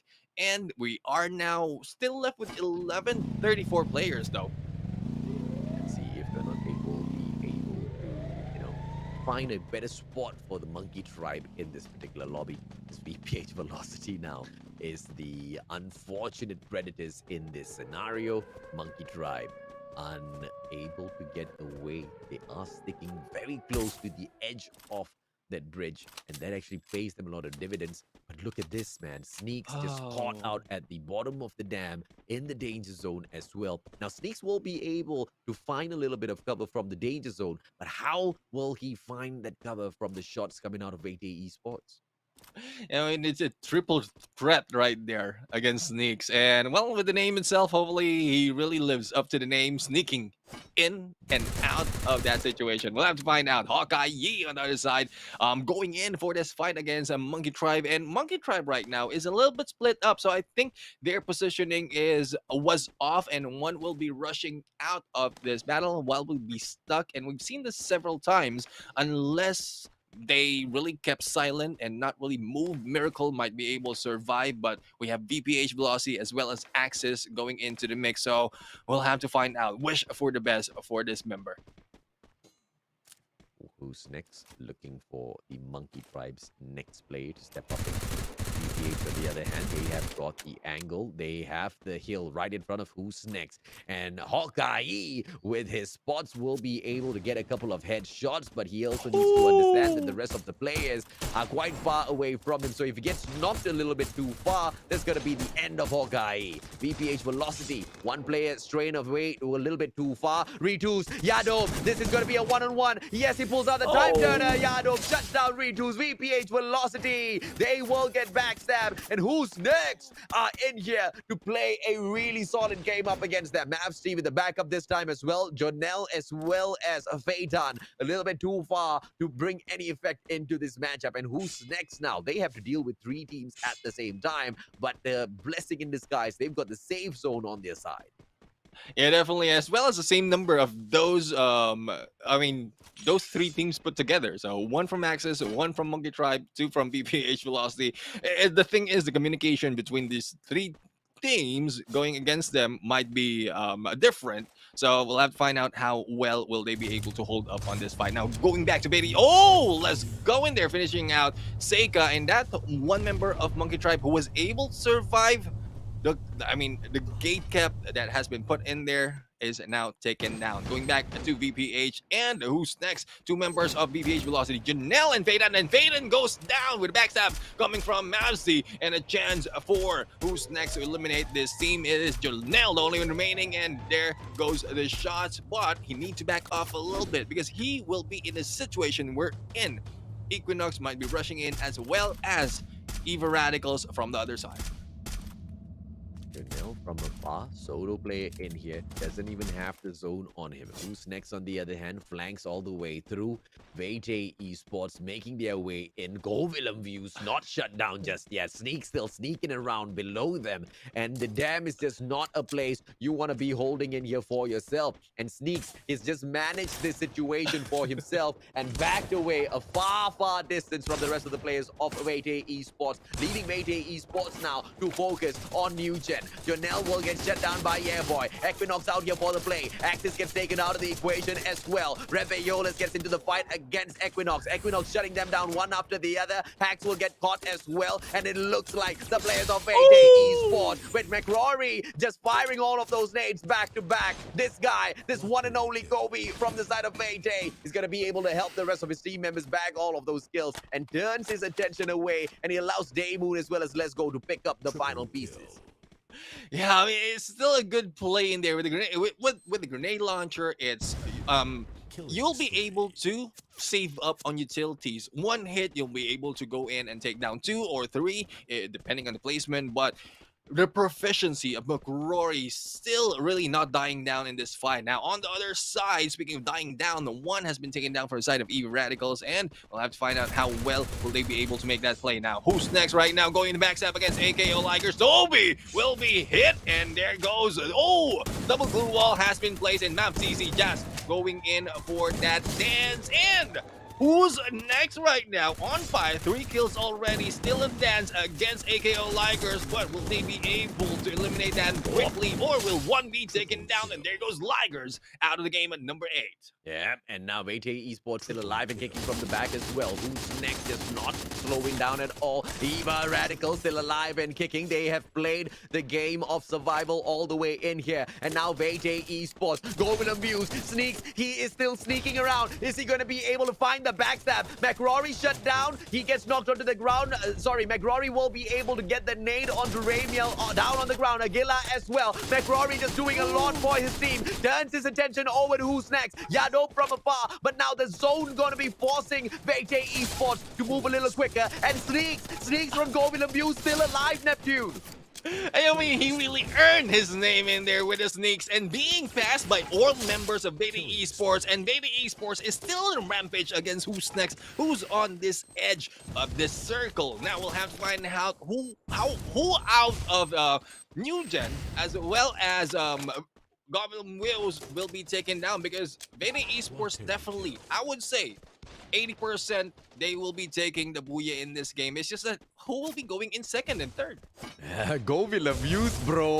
What a play by Sneaks. Living true to his name, man. Sneaking around on the battlefield all alone. The bottom of the dam was just an absolute damn position to be stuck in. But he just managed the situation. McRory now bringing out all of those names one after the other. But it's Let's Go and his shotgun that finishes it off. Now 2 more teams left in here for the mix. Let's Go. He jumps off and Sneaks gets taken down by Daymoon. It's all over. This AJ Esports secures another Booyah, and they hit back to back, and they have the record as well for the most number of Booyahs in the competition.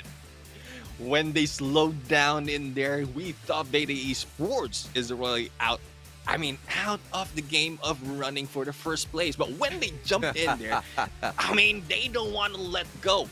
Taking out the most number of Booyahs, now on the first place, back-to-back Booyahs as well in there, and surviving with 4 members. The smarts, the tactics, communication from this team really, really is amazing. But another amazing gameplay, AJ, is Sneaks.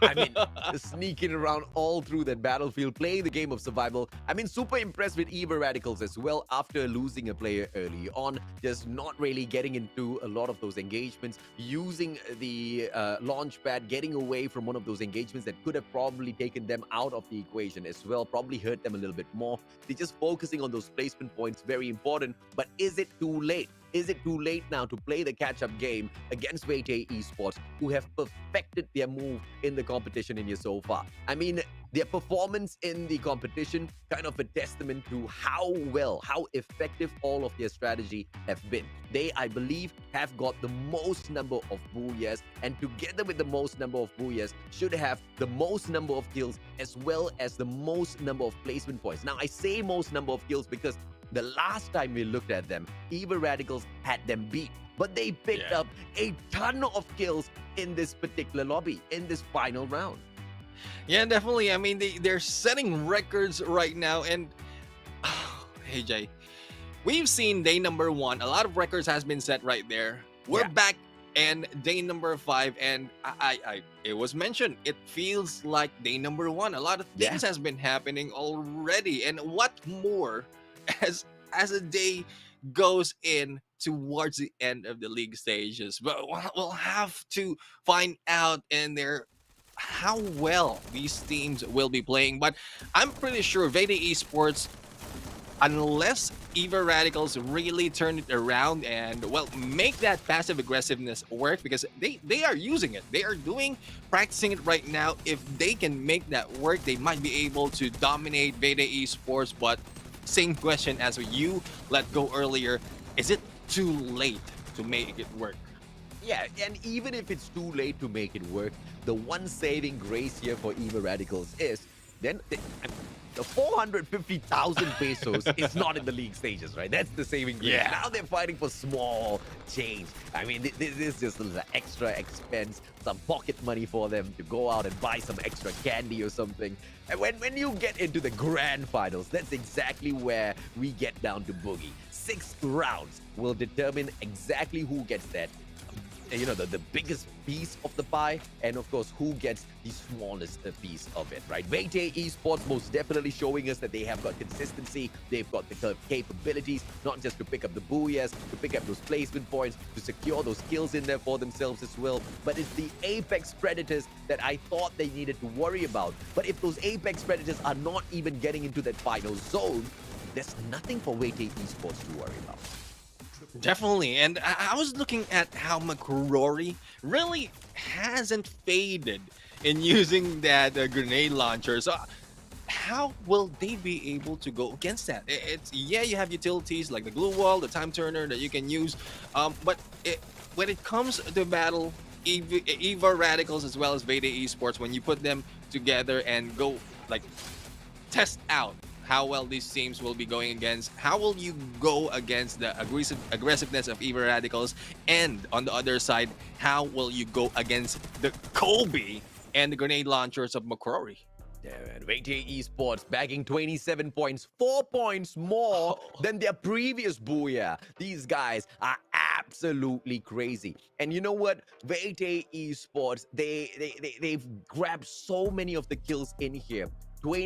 15 kills in this lobby, 11 kills in the previous one. And all they needed to do was just outdo Eva Radicals. Eva Radicals had the most number of kills the last time we caught up on the overall leaderboard. And with this, ladies and gentlemen, boys and girls, it's just a guarantee that Vete Esports is the most dominant one in the competition. Who's next? Right behind them in the second spot just for this lobby with the 14 points. New Gen really working their way up. This is now an impressive feat by these guys. 2 kills, albeit, but 8 on the placement points is quite rare coming out from New Gen. So would like to see a little bit more of the survival gameplays out of them. Eva Radicals, they bag out only 3 kills this time round, 6 placement points, 9 overall, equalizing with Govilam Views, who only managed the 5th position this time, and Equinox in that 6th spot with the 8 points. To wrap up this leaderboard, you've got AKO Ligers, Rev Aeolus, AV Crusaders, Axis, VPH Velocity, as well as Monkey Tribe right at the bottom, Neptune.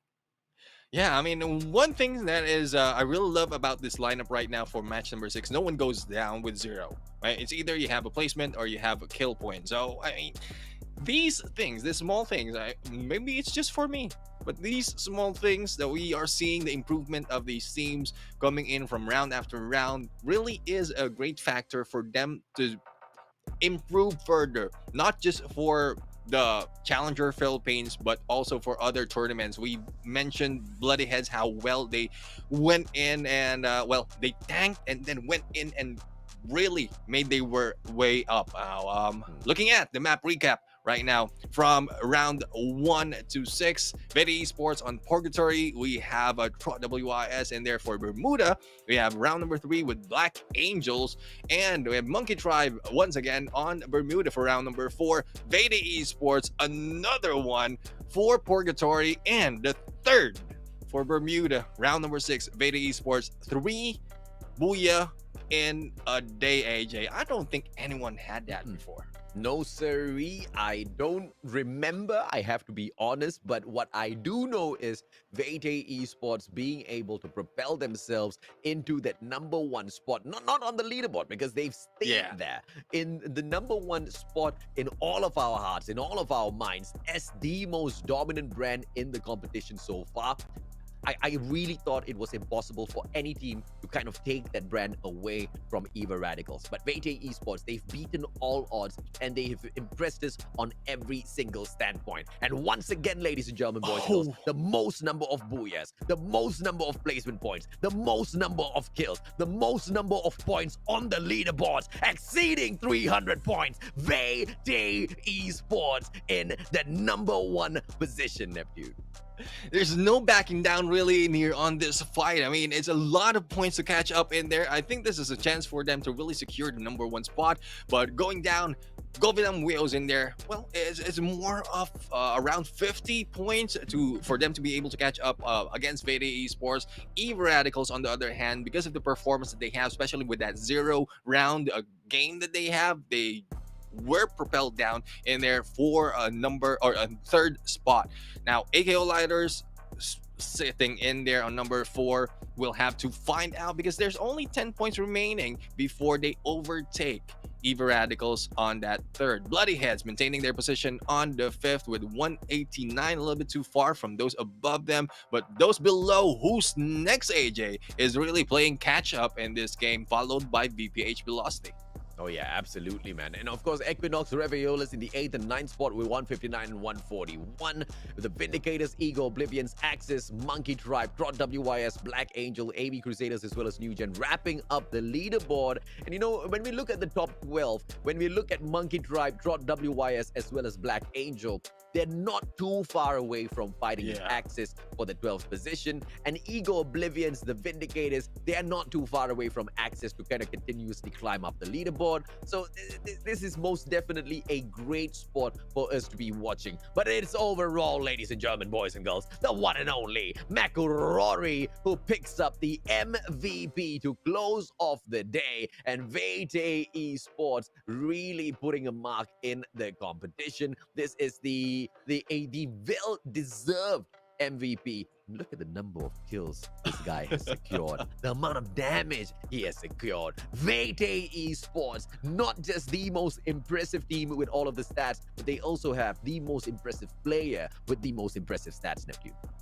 Definitely, and we have in there damage, a total damage of 7,133, and well, we'll have to find out who will be topping this off, but number of kills is 15, assist is in there as well, so a combination of both really makes McRory into a different, put himself into a different position when it comes to MVPs. And hit rate of 62.2 in there. Really, McRory has something in store for everyone. And I like what I mentioned earlier, AJ, if someone can beat the Kobe as well as a grenade launcher in there, well, they might be able to take down the MVP from McRory. I'll be able to tell you exactly who can beat McRory because McRory secured the 15-kill MVP. He beat himself because he was the one who held on the best MVP record with the 14 kills in the competition so far. He beat his own records in terms of accuracy, in terms of kills, in terms of assists. The guy is just blowing himself apart with all of those nades. But ladies and gentlemen, boys and girls, if you're wondering how are these players looking so solid out there, how are they just executing all of their plans absolutely pixel perfect out there in the battlefield, it is only because they use the best of hardware. And if you're wondering exactly who's bringing you all of this action, it is none other than Infinix Mobile, the official sponsor of the Free Fire Philippines Open. And you can fire up your game with Infinix's best-selling gaming smartphone, the Infinix Note 11S.